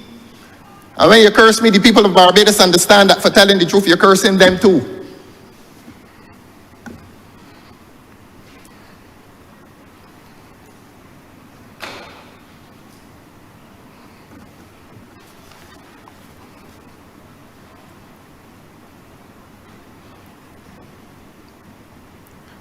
The green economy. Green economy. While I was listening to the Honourable Member for Christchurch East Central, he used the word buzzword. He said that I didn't get the sentence. I was between the written document, writing my notes, and trying to hear what he was saying. So I didn't record that one, but I heard it. And he spoke of buzzwords. And that was ironic, because one of the buzzwords around here is the green economy, and when we're not on the green economy, we're on blue economy. And when we're not on the green or blue economy, no discussion here ends unless we hear the word resilience. We're all resilient. Everything now is resilient in Barbados. Prior to resilience, everything was sustainable. So I don't know if God brings us into 2025, what will be the buzzword then? But we used to be sustainable. 2024, we were resilient. And Barbadians, I want you all to understand that there's a new word coming in 2025. Perhaps it will not be resilient, but 2025 is the year in which we are gathering. And I want Barbadians to understand that in spite of this document and the delivery of the short presentation this morning, and I can say it now in Barbadian parlance, a washpan of taxpayers' money is going to be spent in this country next year in regathering, and it promises to culminate in a theme in November. And the theme for that month for the parish of St. Michael will be fetting and food. That's what this country will be reduced to next November, ma'am. we in St. Michael, or those in St. Michael who will lead a national celebration of regathering. They start in St. Lucy with faith. Oh, what virtue! Faith. And they will move through the year, and every month will have a theme. And every month will be associated with a parish. So St. Lucy, they've reserved unto the gentle and quiet people of St. Lucy, not well represented anyhow, with the theme of faith. But from the time when the honourable member leaves his theme of faith and is invited to St. Michael in November, he will be fetting and eating washpans of souse, fetting and food, and that is what this country, that is what this government threatens to reduce this country to next year, from faith to fetting and food. And we claim to be a civilized population under this government, that we move from faith, and by the time November comes, 10 months later, all we can do as a country, all we can show ourselves to the world as are a people whose main indulgence is fetting and food. A washpan of taxpayers' money we'll spend in this country next year. I want to ask the farmers, the fisher folk,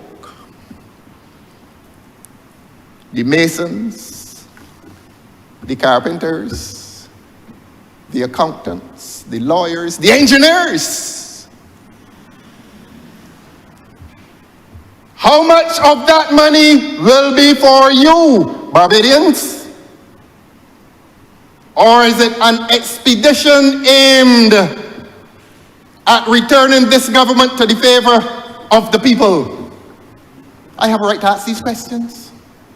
I have a right to ask these questions, not based on fantasy, based on the truth.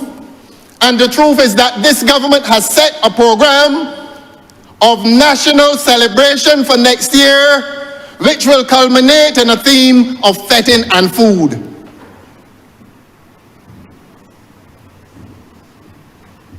And so that's why the honourable member for Christchurch East Central delivers himself in the manner that he now does, making very little contact with economic policy. But everything is a nice dialectal anecdote. He's now speaking more Bajan than most Bajans, and perhaps it is charming. But I want to invite him, the honourable member, to come back to his sober reflections on the economy of this country. And in so doing, I will take him and this country to page 9 of the written document about which he spoke very little. Mid-page it says, the budget policy priorities. This is what I was given.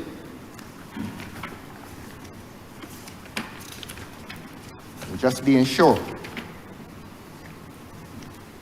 It says, attached to it is a statement of responsibility. Those are heavy words. A statement of responsibility signed by the Honourable Minister in the Ministry of Finance and Economic Affairs. Curse me every week. I ain't stopping.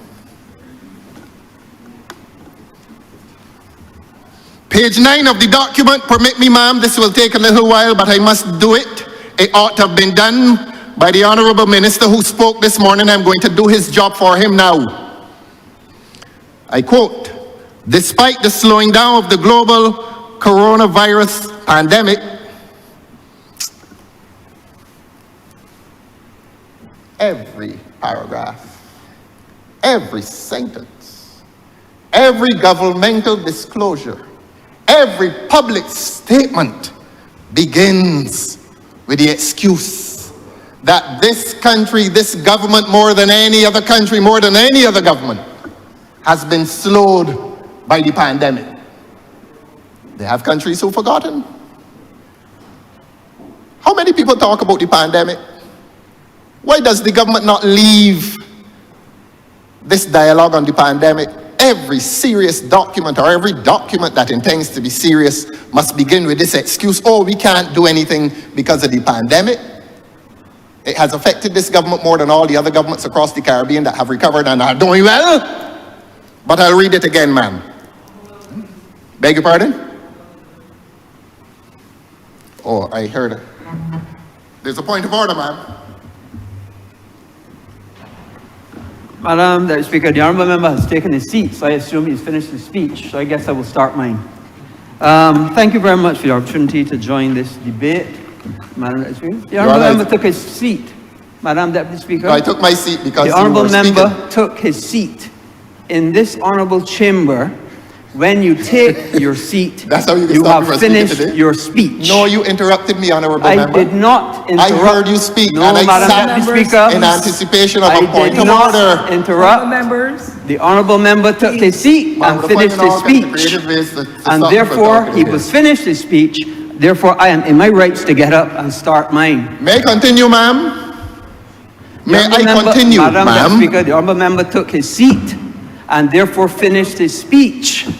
So therefore, if he's finished, I'm in my rights to start mine. Honourable Member, please let the Honourable Member from Christchurch. The Honourable Member for Christchurch West has resolved presentation with laughter. The season of Christmas is upon us. Let peace reign. And let there be love.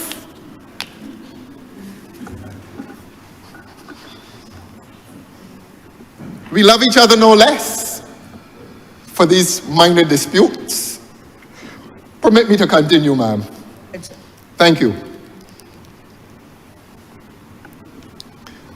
Despite the slowing down of the global coronavirus pandemic, the conflict between Russia and Ukraine now threatens to have a major impact on food security.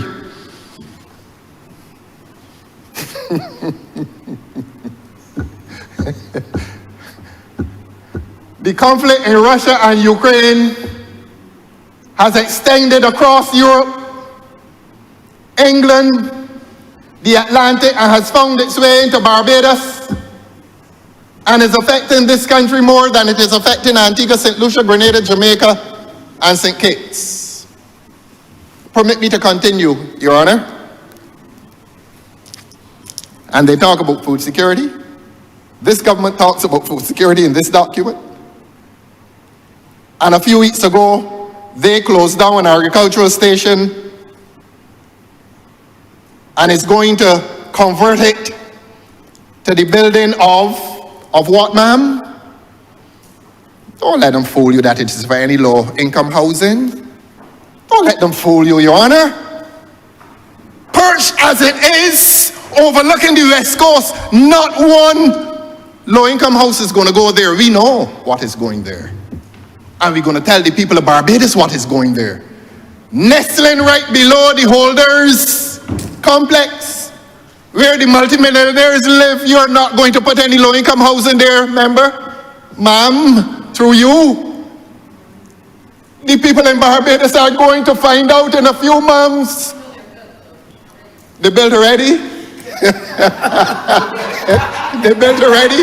You know, ma'am, what an interesting admission. They built these things for the people and only acquired the lands 2 weeks ago. may I state, ma'am, so that the points of order can be made? Because two people can speak. Honourable member, please continue. Continue? Well, if I'm to continue, please ask the honourable member to let me continue. And these days, I am so sorry that the standing orders expert is absent. I'm not supposed to say who is absent, but I want him in here to help me, to speak to his colleagues as the leading expert in the Caribbean on standing orders, and tell them that when I'm speaking, 33 sub-rule 6 says that I will be heard in silence.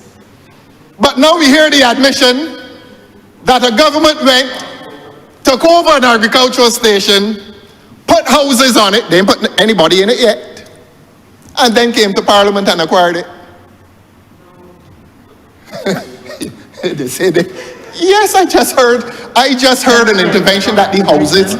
On a point of order, Madam Deputy Speaker. Honourable member for St. George South, please. Merry Christmas to you, Madam Deputy Speaker. Season's greetings. And to the opposition leader. Merry Christmas to you. On a point of order, the resolution that came to Parliament a few weeks ago came to vest the lands in National Housing Corporation. Why not hold? Sorry.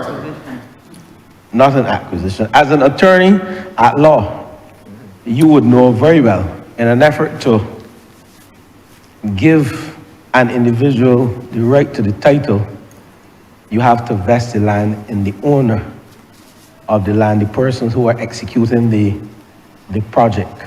And it gives the owner good title, and as an attorney, you know you cannot conduct a conveyance without good title. And that's why we came to vest the land in National Housing Corporation and not to acquire the lands. The lands were acquired eons ago. That's my point of order, Madam Deputy Speaker. Question yourself. I don't want to treat an engineer badly, but I will just gently say to him that when the land is vested in NHC, NHC becomes the owner. And it therefore stands to reason that if the construction was done, it was done on somebody else's land, that this government is walking about this country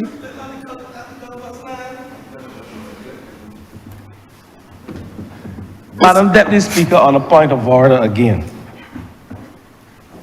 The land belongs to the government. Point is taken, sir. The state, Madam Deputy Speaker. And then the land was vested in NHC. That's what the resolution came, so we can give good title to the owners of the houses. The land was the property of the state, not somebody's land. Point is taken. Honourable member? The honourable member is not intending to delay me. I know I have a long time because the member who presented this morning only did his thing in half an hour, so I know I have a long time. I know I do. So that I am grateful for the clarification. I'm grateful for the clarification. But I went down there, yes, I'm going to deal with that in 15 minutes. It wasn't 56 here, there were 30. Nevertheless, Your Honor, we will see who will be put into those houses at Holders Hill. Bullins, yes, Bullins, Holders Hill. We will see. We will see.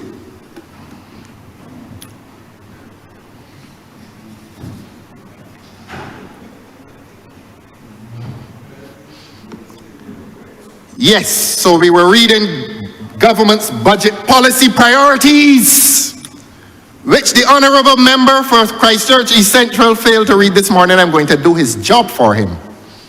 Despite the slowing down of the global coronavirus pandemic, the conflict between Russia and Ukraine now threatens to have a major impact on food security and the cost of goods, and could continue to pose a major challenge to the economy and to have an impact on the balance of payments and fiscal accounts, full stop. So that the government is saying to the people of Barbados that what is happening in Ukraine is going to affect food security. So logically, you would expect that government would respond. If food security and prices are under threat, government would naturally respond by investing in local agriculture. Instead, the government converts an agricultural station to housing. For whom, we shall find out shortly, for whom that bell tolls, that bell of welcome into those luxurious suites, we will find out very shortly. But I don't think it's for anybody from Deacons Road, nor Ellerton, nor St. Martin's, nor Silver Hill. I don't think it is for them, but we will find out. Second sentence, a strong recovery from the global pandemic, and indeed the conflict, still hinge on accelerating structural reform, including improving the business climate and promoting economic diversification. Over the medium-term fiscal years 2023-24 to 2025-26, the budget will continue to support the following priorities and therefore create value for money for the citizens of Barbados. Here are the priorities, ma'am.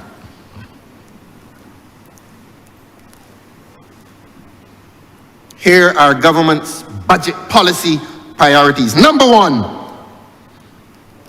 reducing poverty and inequality through the protection of the vulnerable. And I happily say that in the presence of the Honourable Member for St. Michael South, who continues to endure private discomfort in not having enough money in his ministry to feed the poor and to pay the rents for the unemployed, many of whom are among us. Welcome to the member for St. Michael South.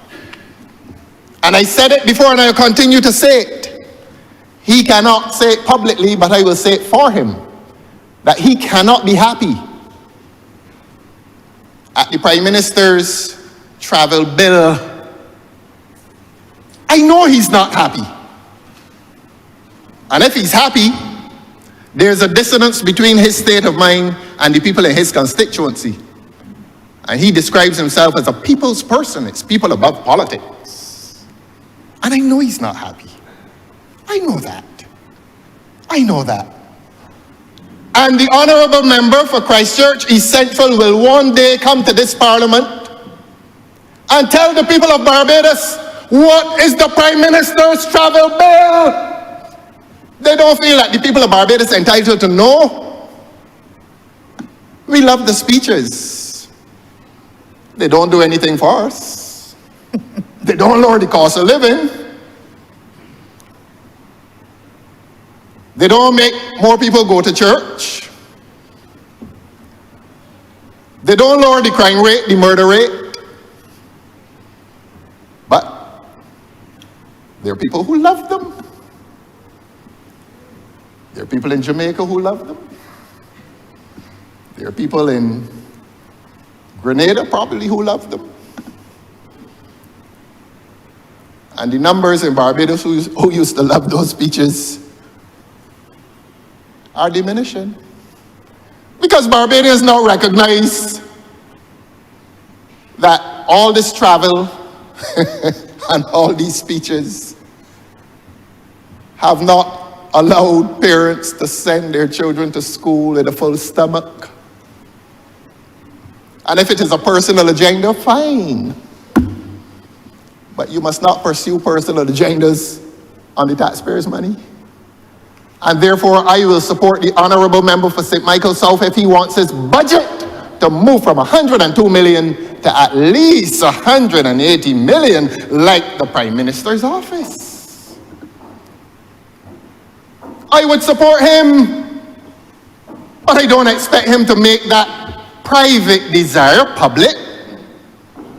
But I support him in his private wishes and desires to have a budget that will make his ministry look a little better.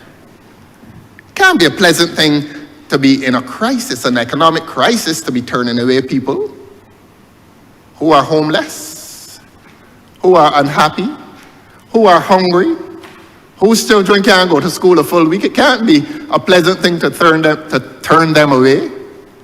I saw some photographs this weekend of these luncheons or something, luncheon, whatever it is they do. That is now the ultimate. I didn't see any with you, Your Honor. I think your politics is slightly different. But men behind large pots, dishing rice and peas and stew and a spoonful of sauce.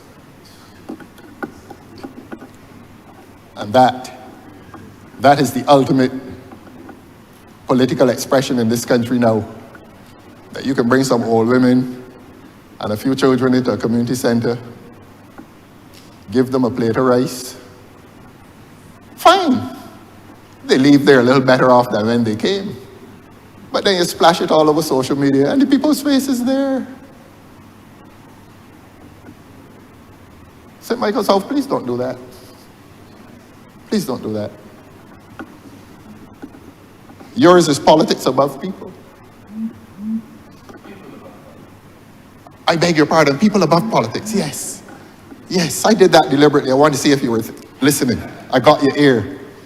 People above politics. And the exercise of dishing a little portion of sauce is fine. But give them the dignity of some private celebration. Don't do that to them. I beg you. I know you mean well, honorable members. I know you mean well. But we are moving into 2025 and our relationship with the public must qualitatively change. And next year we will be focusing on dignity.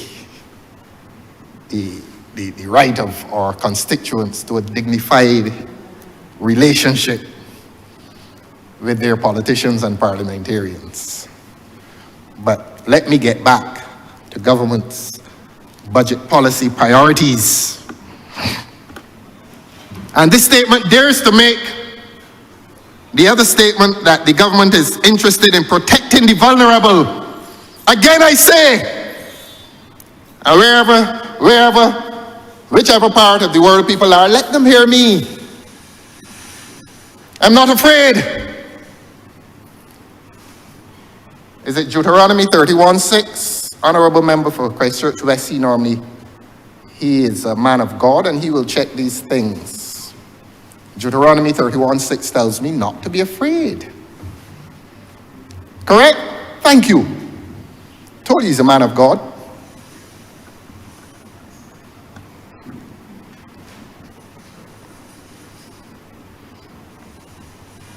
This government is not interested in protecting the vulnerable. The evidence is there.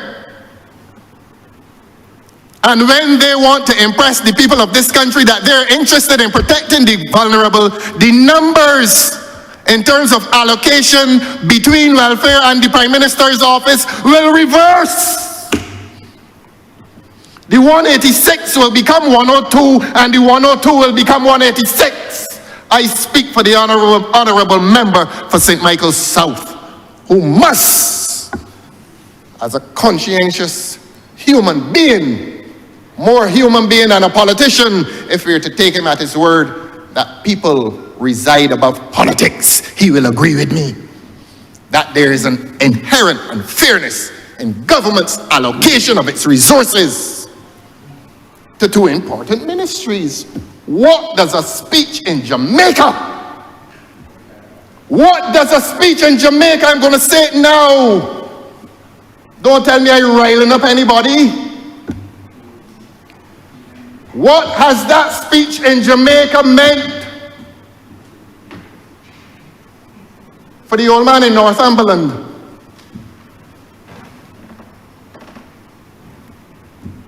That speech was made on public monies.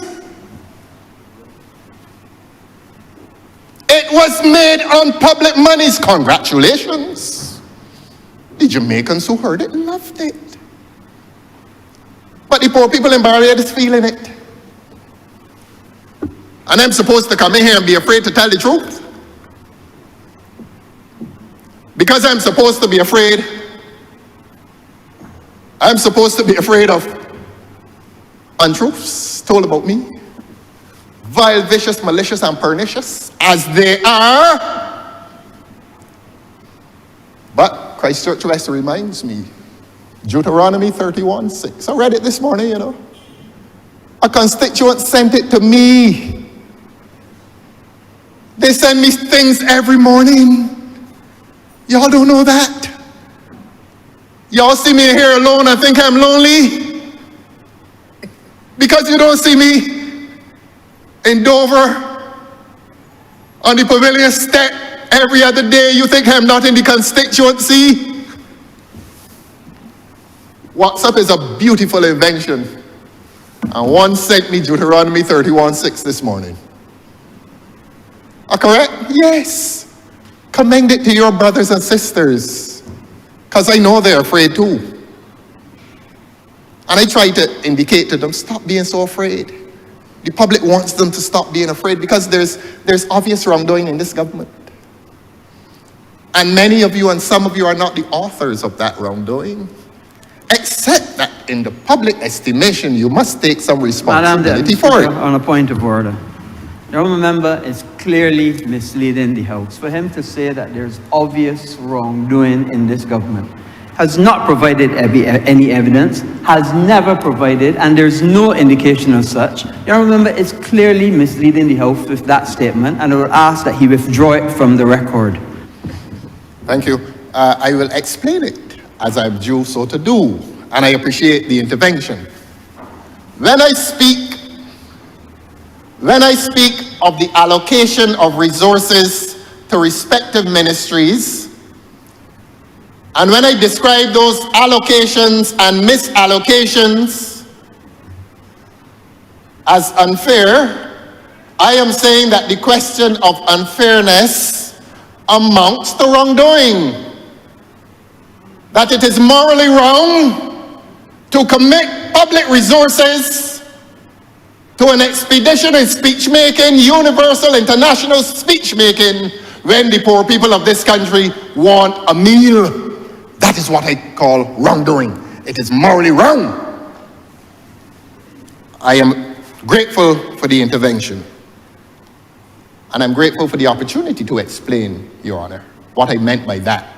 I haven't accused anybody of other things which are also wrongdoing. I have not done that. No, I won't do that. I won't do that. We come to the second budget policy priority, increasing the long-term competitiveness of the tourism sector.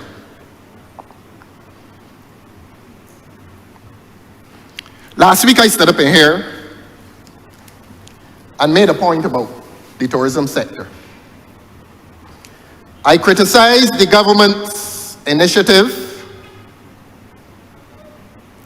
in appearing to benefit exclusively the coffers of the well-to-do. I did that. I had the courage to do that. And the Honourable Member for St. Peter, in response to my statement that community tourism should be taken seriously, informed the House and me that community tourism already exists, that I wasn't discovering the wheel. But I think the Honourable Member missed the point that I was making. Of course it does exist, and it exists in St. Peter at 6 Mains, as he said, as the Honourable Member said. But I was making the point that they're entitled to concessions too. And I think the Honourable Member missed that point. That if you're given a concession to a millionaire, multimillionaire, to put abstract art on the walls of his villa, or if you're given concessions to a multimillionaire to renovate a villa that he has had for 10 years and has made profits in the millions of dollars, that if you're giving concessions to him, you can give concessions to a man who has a little rum shop in Dover. Or, my Lord Hill, or Britain's Hill. That's all I was saying. Why is this word concession some precious word that is reserved for the wealthy? But a fellow with a rum shop, like the one in Paynes Bay, or the one in Six Mines, and if they go to the shanty in Silver Hill and purchase an orange juice, the honourable member says they're welcome. But poor fellas, they can't get a concession. But you now have to associate yourself with this prestigious word, villa, in order to get a concession. And one day they're going to do an audit and discover that the majority of tourists experience social intercourse with the have-nots in this country. And I don't have to cite the case of Oistins and Dover. The honourable member for St. Peter cited Six Mines. And if the honourable member for St. James South were a little more active, she may want to cite the case along the coast of St. James that a lot of tourists in this country find their social intercourse and interaction among the ordinary people in this country. And the ordinary people in this country, the poor people in this country who run these establishments, have never been introduced to the language of concession. And that's the point. Concession is a word that's too good for them, that they must pay every tax through their nose. And a man who has had a villa for 10 years and made millions of dollars and wants to renovate that villa, the government will assist him. And that's the point that was, oh, I beg your pardon. Deputy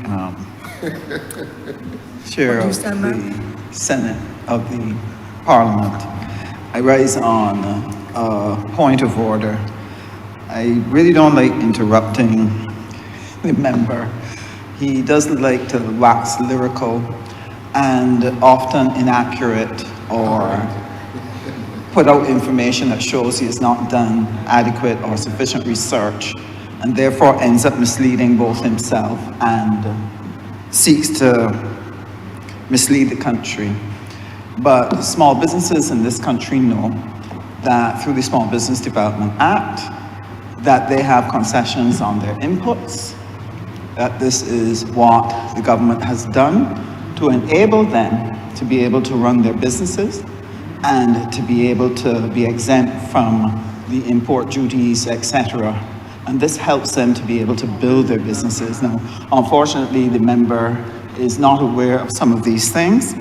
And just to correct something he said earlier, I'm not going to correct all because there are too many. They fall like snowflakes with a rapidity that, can be mesmerizing to those who are uninformed. But I wouldn't want them to be. He has continually made reference to the Prime Minister's budget, Prime Minister's office budget of 189 million, comparing it with the one for welfare, and seeking to suggest that the 189 million is really spent on things that are non-essential to Barbadians and Barbadians' lives. I believe I spoke to this before and outlined that the Prime Minister's office has under it Future Barbados, Commitment for Results Department, the Residence, Planning and Development Department, Defense and Security, Barbados Defense Force, Cadet Corps, Assistance to Legionnaires, Anti-Corruption Unit, National Transformation Unit, Rural Development, Barbados National Gallery, Creative Economy, Film Censorship Board, Special Projects, and so on. HIV/AIDS, I could go on and on. There are more than 15 or so units under the Prime Minister's office that share $189 million. And so I would, if he is genuinely interested in whether or not money is fairly allocated, then he would be relieved at what I have to say. if it is just simply to make Barbadians feel that money is misallocated and misspent, then he will continue on his course, and therefore I would not have achieved anything except to help Barbadians to understand what happens in this government in terms of spending. I thank you, ma'am. Thank you for your point of clarification. I have heard that feeble attempt at a breakdown before. I heard it during the budget debate from the Honourable Member for Christchurch East Central. He came in here and said, the Honourable Member, I beg your pardon, he came in here and said, the library and defense force. But, you know, the people of Barbados are entitled to know how much of that money is allocated to prime ministerial travel. Don't tell me about the defense force and the library. These vague statements. Tell the people of Barbados, when you're taking your WhatsApps, when you are taking, I beg your pardon, ma'am, when the Honourable Member has received the WhatsApp message, get a WhatsApp message and get up and tell the people in this country how much money has been spent on prime ministerial travel. Don't tell me no, Sir, no, I haven't started the word. There must be utmost respect. I have not started the word. Sir, please let us keep it tight. The public is listening. The children are listening. This is the highest chamber. Let us keep it respectful. Yes, I am so grateful for that point of order. That the House is now engaged in an exchange in which we are about to find out how much money is spent on prime ministerial travel from January to December, and if you don't like those dates, from April 1st to March 31st. Tell the people, tell them now. Let it turn up on the WhatsApp message. Send that message. The accountants can't get it calculated. The auditors cannot get it calculated. I know we don't have a Freedom of Information Act that this government promised to pass. I know we don't have it. But in advance of the Freedom of Information Act, tell the poor people of Barbados how much of their dollars are being spent on the aircraft and the hotel and the massive per diems. Tell them, get back up and tell them. Don't tell them about the BDF. Don't tell them about the National Library Service. I bet you're speaking again? But Yes. Honourable Member, please. I am understanding what is being said on both sides. And I got the impression for the Honourable Member for St. James South that reference is being made not just to the overall budget of that ministry encompasses all of those other areas we identified. Can we just move on then, please? Yes, Your Honor. Yes, ma'am. I am so obliged to you. Look, And let us be a little more tempered. I love these points of order because they come to clear one thing and refuse to disclose another. And you smile, ma'am, because like me, you want to know how much they're really spending on this luxury. You and I want to know, but I understand. You cannot speak for me, sir. No, I won't. But I know you are a conscientious citizen. And I understand how estimates go. Yes. And I understand the heads that are under the various aspects of the estimates in each of the ministries, and that is made available to the public. So could we then please move on now Yes, that ma'am. the clarification has been made? But you know, and that ma'am, you have accepted I'm it, obliged sir? to you, ma'am. Yes, sir. But you know, ma'am, is it this government's position that the people in Barbados are not entitled to know this national secret as to how much money is spent on prime ministerial travel? The people in this country are not entitled to know that the Prime Minister is absent from this country at least once a month, and sometimes twice. And it is paid for by the taxpayers of this country. Don't tell me how much is spent on the library. Tell me how much is spent for that plane to take off and land. And tell the people, and tell the welfare department, and tell the departments that had to send home people. Tell the people working in the court who got sent home, and the courts are under-equipped. Under-equipped. Because in the aftermath of an IMF program, when this government was talking about the delivery of justice, justice could not be delivered because the courts were understaffed. And tongue planning. And we sending home public servants in this country, and millions upon millions of dollars are being spent in prime ministerial travel. And the people of this country not entitled to know, interrupt me. I love the interruptions. And as for the rum shop in the Ivy, is the honourable member meaning to tell this parliament that the rum shops that the tourists go to are getting concessions? The honourable member knows that the small businesses that receive concessions, minor as they are, small as they are, when calculated cannot come close to the amount of concessions that are given in the tourism sector. The honourable member knows that. The honourable member knows that. But if they can't give the answer today, Madam Deputy Speaker, tell them to prepare the answer when next we come here, if God spare our lives, if God should spare our lives. That is what we used to say in the old days. You could not speak of the future unless you added, if God should spare our life. And if God should spare our life, I want the honourable member for St. James South to come back and tell the people in 2025 what she could not say in 2024. How much money is being spent on prime ministerial travel? It may be small, but it is not unimportant. It is not private monies. And even the courtesy of telling the people of this country when you're absent, we don't get that courtesy. Look at your WhatsApp. Tell me what they're telling you now. Because every time a point of order is made, it comes after WhatsApp.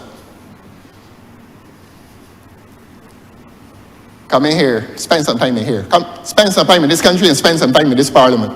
And answer the questions. Don't send junior ministers to answer big questions.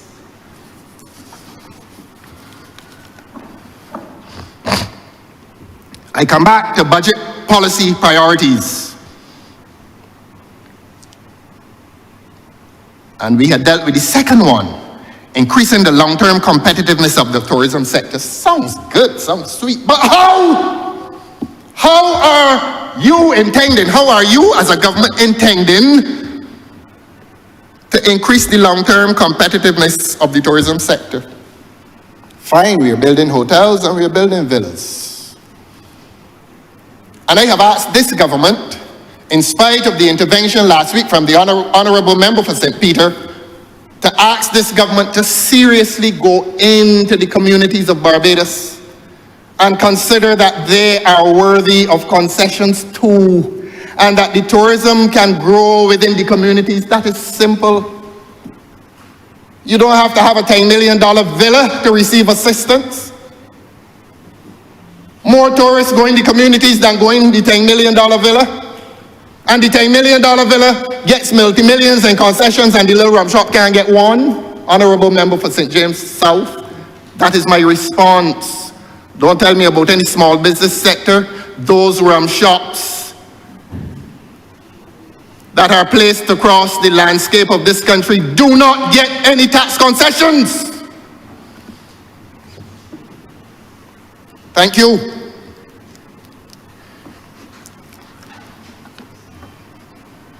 And as to the reference, I was here saying for the whole morning 186 million.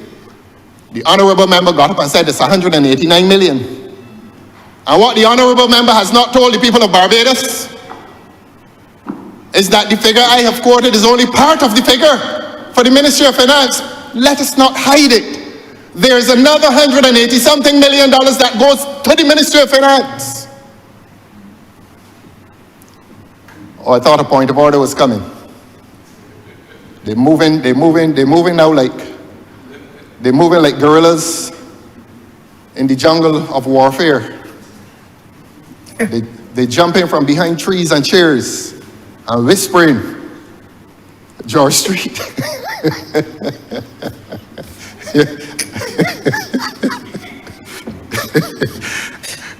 You know, I come to this job with a sense of humor. And I'm not going to let the stress kill me. So if I hear a good joke, I'm going to laugh too. I do not even want, if it's not myself. I don't want anything to go wrong with you, sir. I thank you, ma'am. Let us please continue. I thank you. But You're let the welcome. Honourable Member for St. James South tell the people of Barbados that the entire amount of monies allocated to the Ministry of Finance is not in the sum of $189. It is $300 and something million in the financial year. $300 and something million. Don't look at the Honourable Member for St. Michael South with apology. His don't move, 102. And that ministry gets over 300 million, well over $300 million. So when I say the 186, I was restricting the amount. It is twice that, ma'am. It is twice that. But I didn't want to, in the language of another member here, rile up the people. I didn't want to rile up the people. Don't rile up. Don't be riled up, people. It is more than 186 million. But I was trying to keep things calm. I didn't want the people of Barbados to get angry. I didn't want the people of Barbados to know that it is more than 186 million and is over 300 million. And that up to now, this open and transparent government can't tell the people how much money is paid to the commercial airlines to fly the Prime Minister from Japan to Java to Jamaica.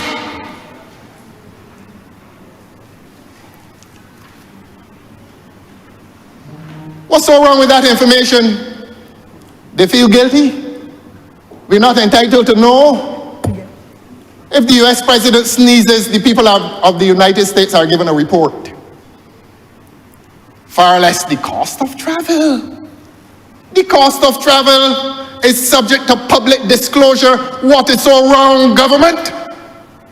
I want this government by December the 31st, 2024, tell the people of Barbados how much was spent in prime ministerial travel from January the 1st this year to December the 31st. And that is not a personal attack.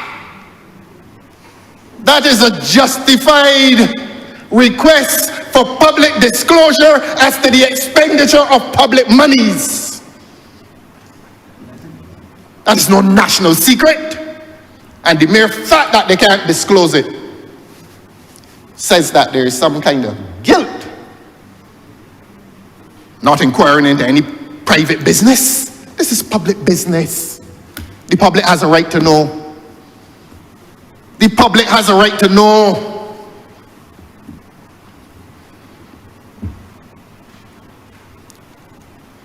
Three, this government claims that one of the priorities in its budget policy is to reduce unemployment by training staff and investing in renewable energy.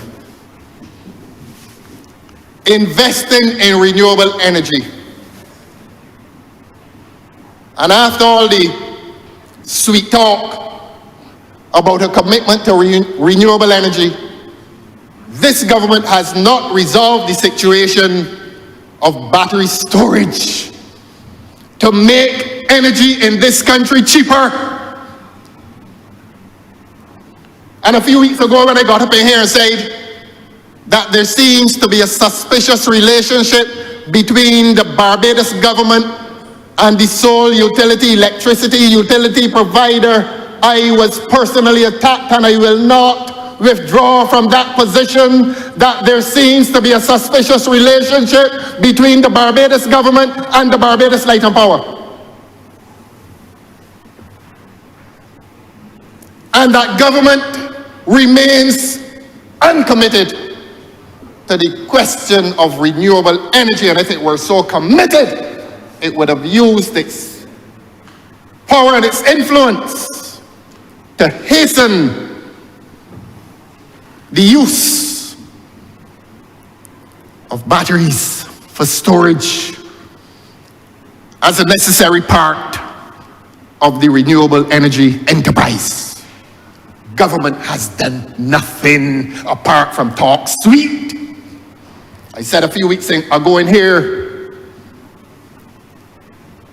that one of the thriving industries in Barbados is sweet talk, and the government seems to be the sole industrialist. Everything is subject to sweet talk. Everything sounds good. But does it feel good? Does it feel good to be poor in this country? Does it feel good to be poor in this country, to be underprivileged in a country where government is living high on the hog? I don't have a problem with the speeches.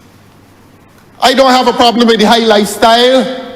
But can the country afford a high lifestyle among its government officials at the expense of the poor who can't get 3 meals a day? And for those who don't understand what is going on in this country, let me introduce this government to the reality of what is going on in this country. This is no exercise in gamesmanship.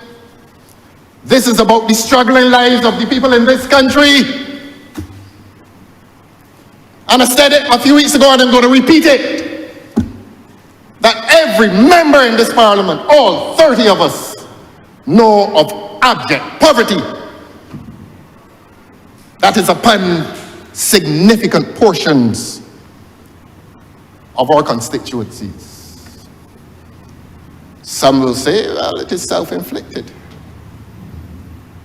Others will say it is inflicted by the more objective circumstances of bad government policy. Whatever it is, it exists. Whatever it is, it exists.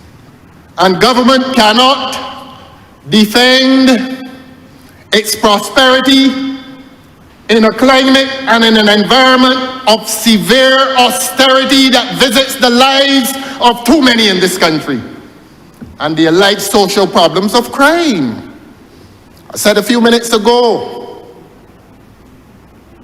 that the greatest and the worst crisis, the worst crisis that has afflicted this country since 1966 is the crisis that this country now experiences, crime, which will affect tourism, and it will affect all aspects of our social life.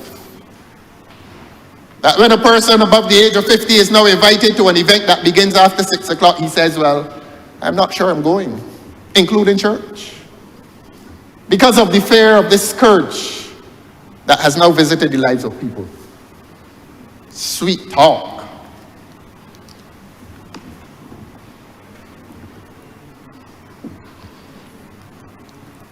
Reducing unemployment and training staff. And when they're talking about training staff, ask this government how many consultants. We don't have a Freedom of Information Act in this country as promised by the government, but tell the people of Barbados how many consultants are employed by this government and how much is the wage bill. Tell them. Tell the people of this country how many consultants you have. And what is the wage bill? They're not entitled to know. The people of this country are not entitled to know.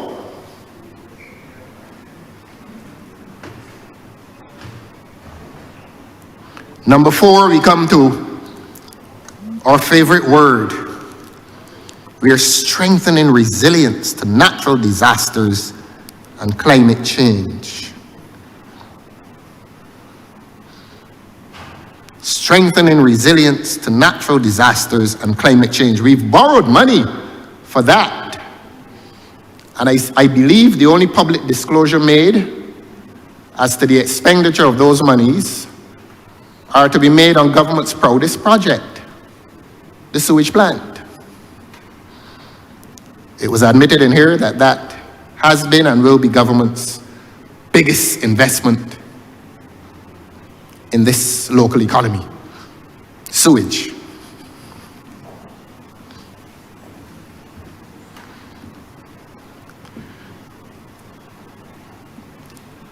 Number 5 is the review of the tax system to broaden the tax base and lower rates. Small wonder that the minister came here this morning and cracked some jokes.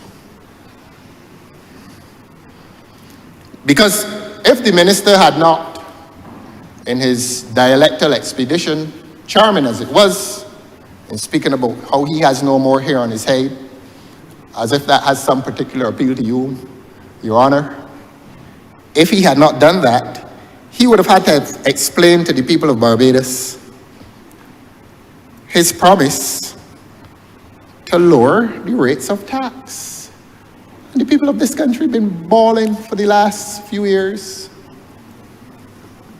bawling and crying as to the high tax regime within which they live. And there are other countries with a high tax regime, but you see the delivery of services, Canada, England, National Health Service, Canada. You get sick, you're looked after. The Scandinavian countries, who have socialist agendas. A lot of people don't know that. There are many ways in which they have been more socialist than the East.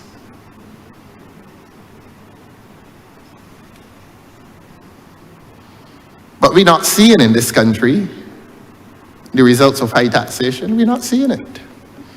We're seeing a Queen Elizabeth Hospital on the verge of collapse. We're living in communities in which we cannot get our garbage collected until after 4 weeks. Our children are going into schools and are sent home for an entire term because the school is unfit for human habitation and we pay high taxes. The list is long, ma'am, and I shall not bore you with the litany of woe that attends this country.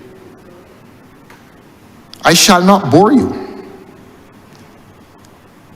But this document says the significant reduction of tax expenditures.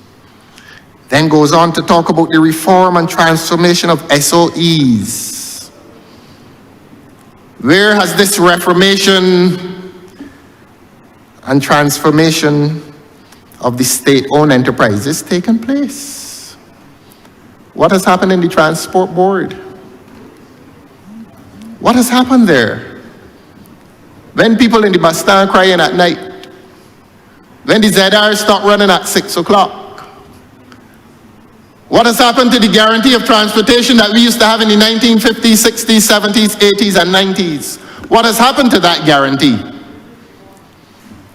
And why are so many of the buses of the Transport Board sitting immobile and disabled? Tell the people of the country these things. Don't come in here and sing a sweet song. Tell the people of this country that the public amenities of this country funded by the state are largely disabled. Tell the people of this country. Don't sing sweetly. Don't reinvent yourself from a sober technocrat into a sweet-sounding dialectal speaker for the sake of charm and personal appeal. It will not work in here. It may be of some usefulness in Wotton and Kingsland, but not in here. And that is not personal. This is about policy. And the point I make today is that the Honourable Member for Christchurch East Central has been unable to defend this document. And it is because he has been unable to defend this document that he has gone on an expedition in politicking. And the only virtue is that he has been extremely charming in so doing. But the people in Barbados cannot eat charm. They cannot take charm to the supermarket, even from the Honourable Member for Christchurch East Central. This country is in serious trouble. Very serious trouble. And you know, ma'am, this document dares to say that It will implement pension reform and a comprehensive procurement. I beg your pardon. I'll read it with my glasses. This government dares to tell the people of Barbados that it intends to implement pension reform and a comprehensive procurement framework after having denied the old people of this country, their right of access and entitlement to the pensions for which they had paid during their working years, and they increased the pension age to 67 to further disadvantage the old people in this country, and they come here today talking about pension reform. This flies in the face of reality, and that is why the honourable member did not read it. And that's why he settled for telling the people of this country that their major investment now as citizens should be to buy a barrel of rum.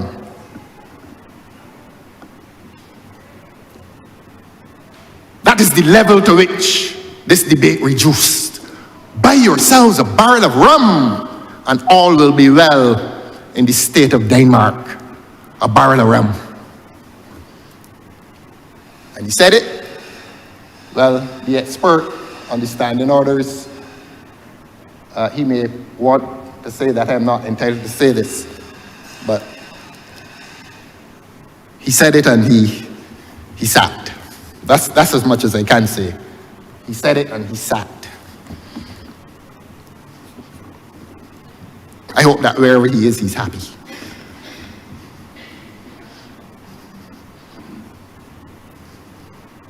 This government promises the upkeep and renewal of the capital stock and expansion of the infrastructure necessary for investment. Pretty words.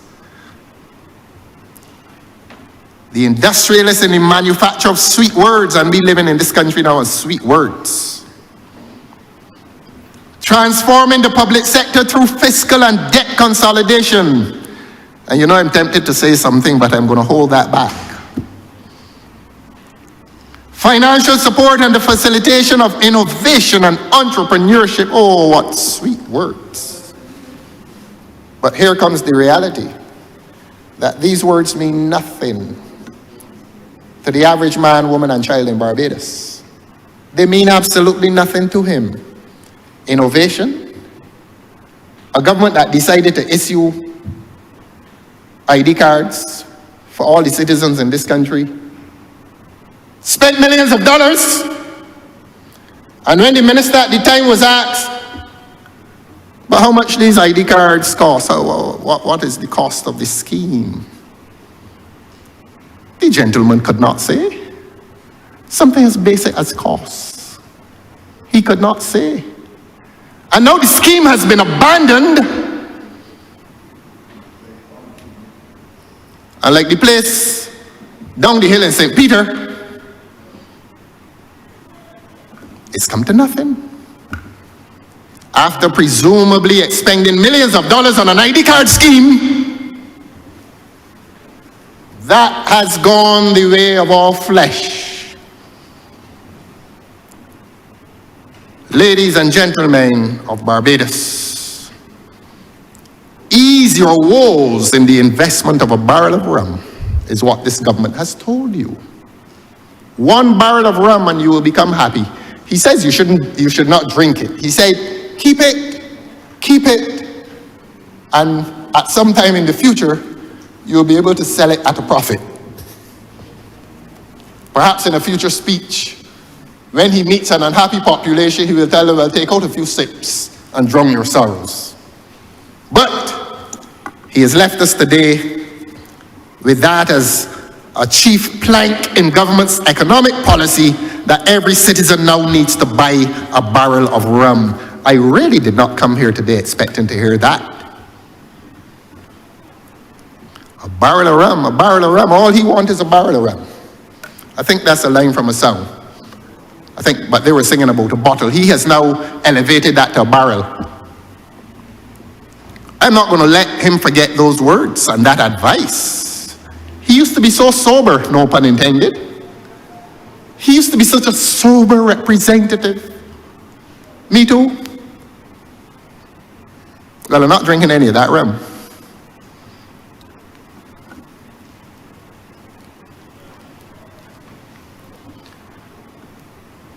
Providing expenditure to facilitate the movement to, and this is in double quotations, to go green. When the Honourable Member for Christchurch West Central started to green Barbados, he was painting the benches green and blue.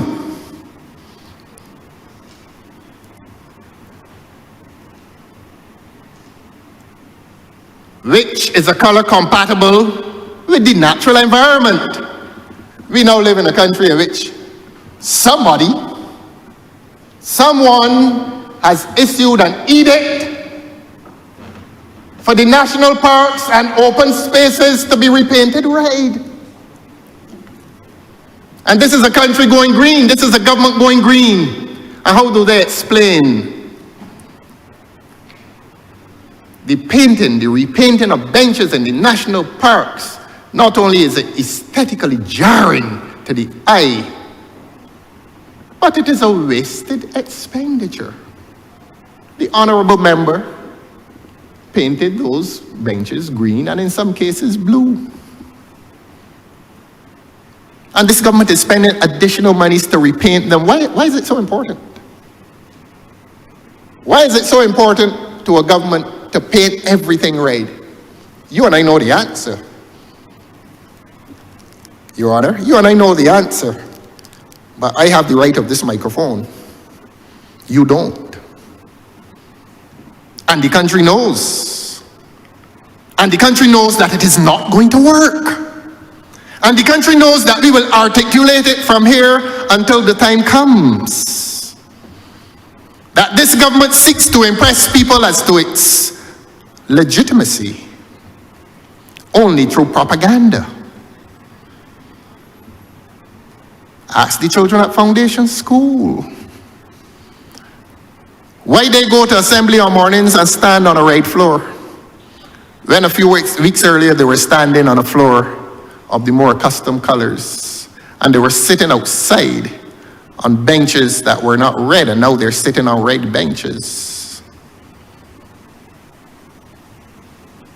It may be subtle, but it is no less potent as a means of propaganda into the minds of the young children of this country. Paint the town red, they call it. Paint the town red.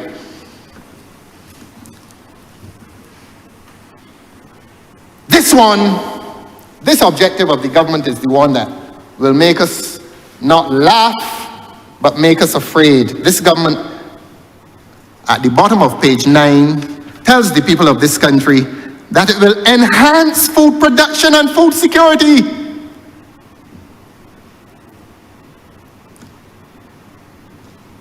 I'm looking around to see who likes black belly sheep.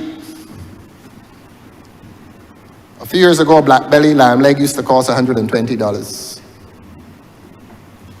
Even if you have $240 now, you can't find one. Some well-to-do politician in Guyana eating all.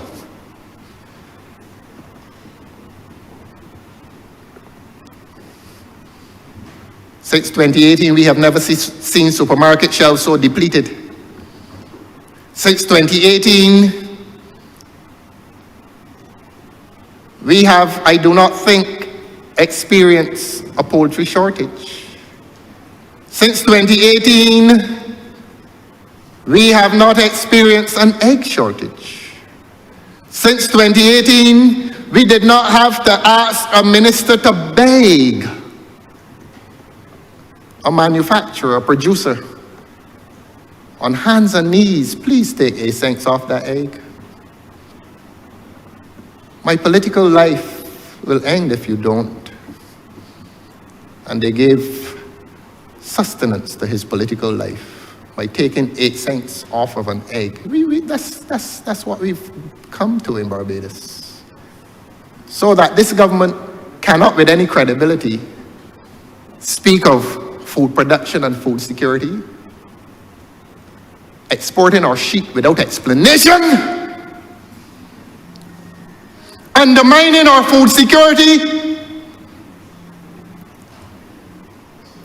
Our food security is sacrificed at the altar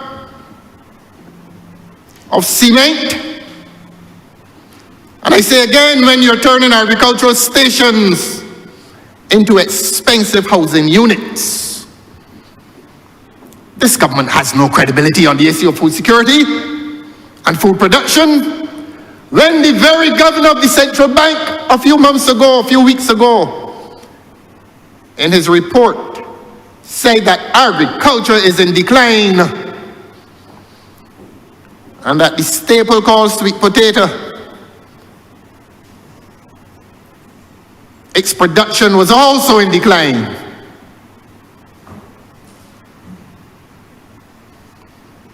And as I said before, a man is not going to go to the top of Broad Street out there one morning and say all the food gone. It will not be announced with a bang, but the whimpers of food insecurity are being heard presently. And the consequence of the shortage of food is the increase in prices. And that's why the Honourable Member for St. Philip South had to go to a major producer and beg, please, for the sake of the life of this government, please, take 8 cents off of that egg. Christmas is coming. Please take 8 cents off that egg. And that is what government in Barbados has become. We're short on food. There's a consequential rise in prices, and that is why the minister, who will congratulate himself, had to do what he had to do. The evidence is there. The evidence is there. And so one of this government's major failures is on the issue of food production and food security. But what do you expect when the Honourable Member for St. George South tells you that he's going to build 10,000 houses? And clearly it does not matter to him where he builds them. If he has to destroy an agricultural station to do it, he will. He will. He has a bulldozer, and he is going to push down every agricultural station in Barbados because he wants 10,000 houses.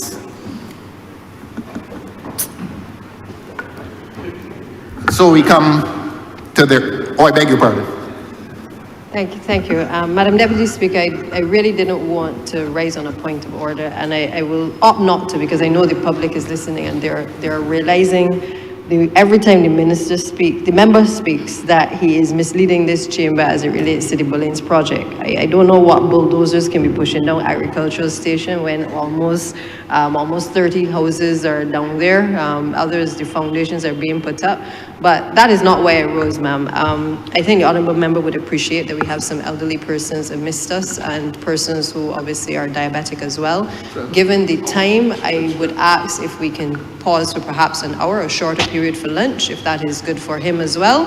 And we will come back and resume his continuous misleading of the public after we've had something to eat. So, Madam Deputy Speaker, with that, I would ask for a short suspension of 1 hour until 2:30 p.m., where we will resume debate on this particular bill. Thank you. Thank you.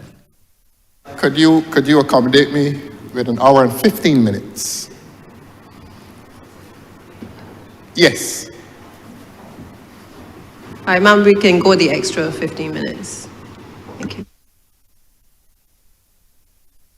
All members, the question is that we don't break for lunch for 1 hour and 15 minutes until 2:45 p.m. this afternoon. All of the members in favor, please say aye. Those against, please say no. We think the ayes have it.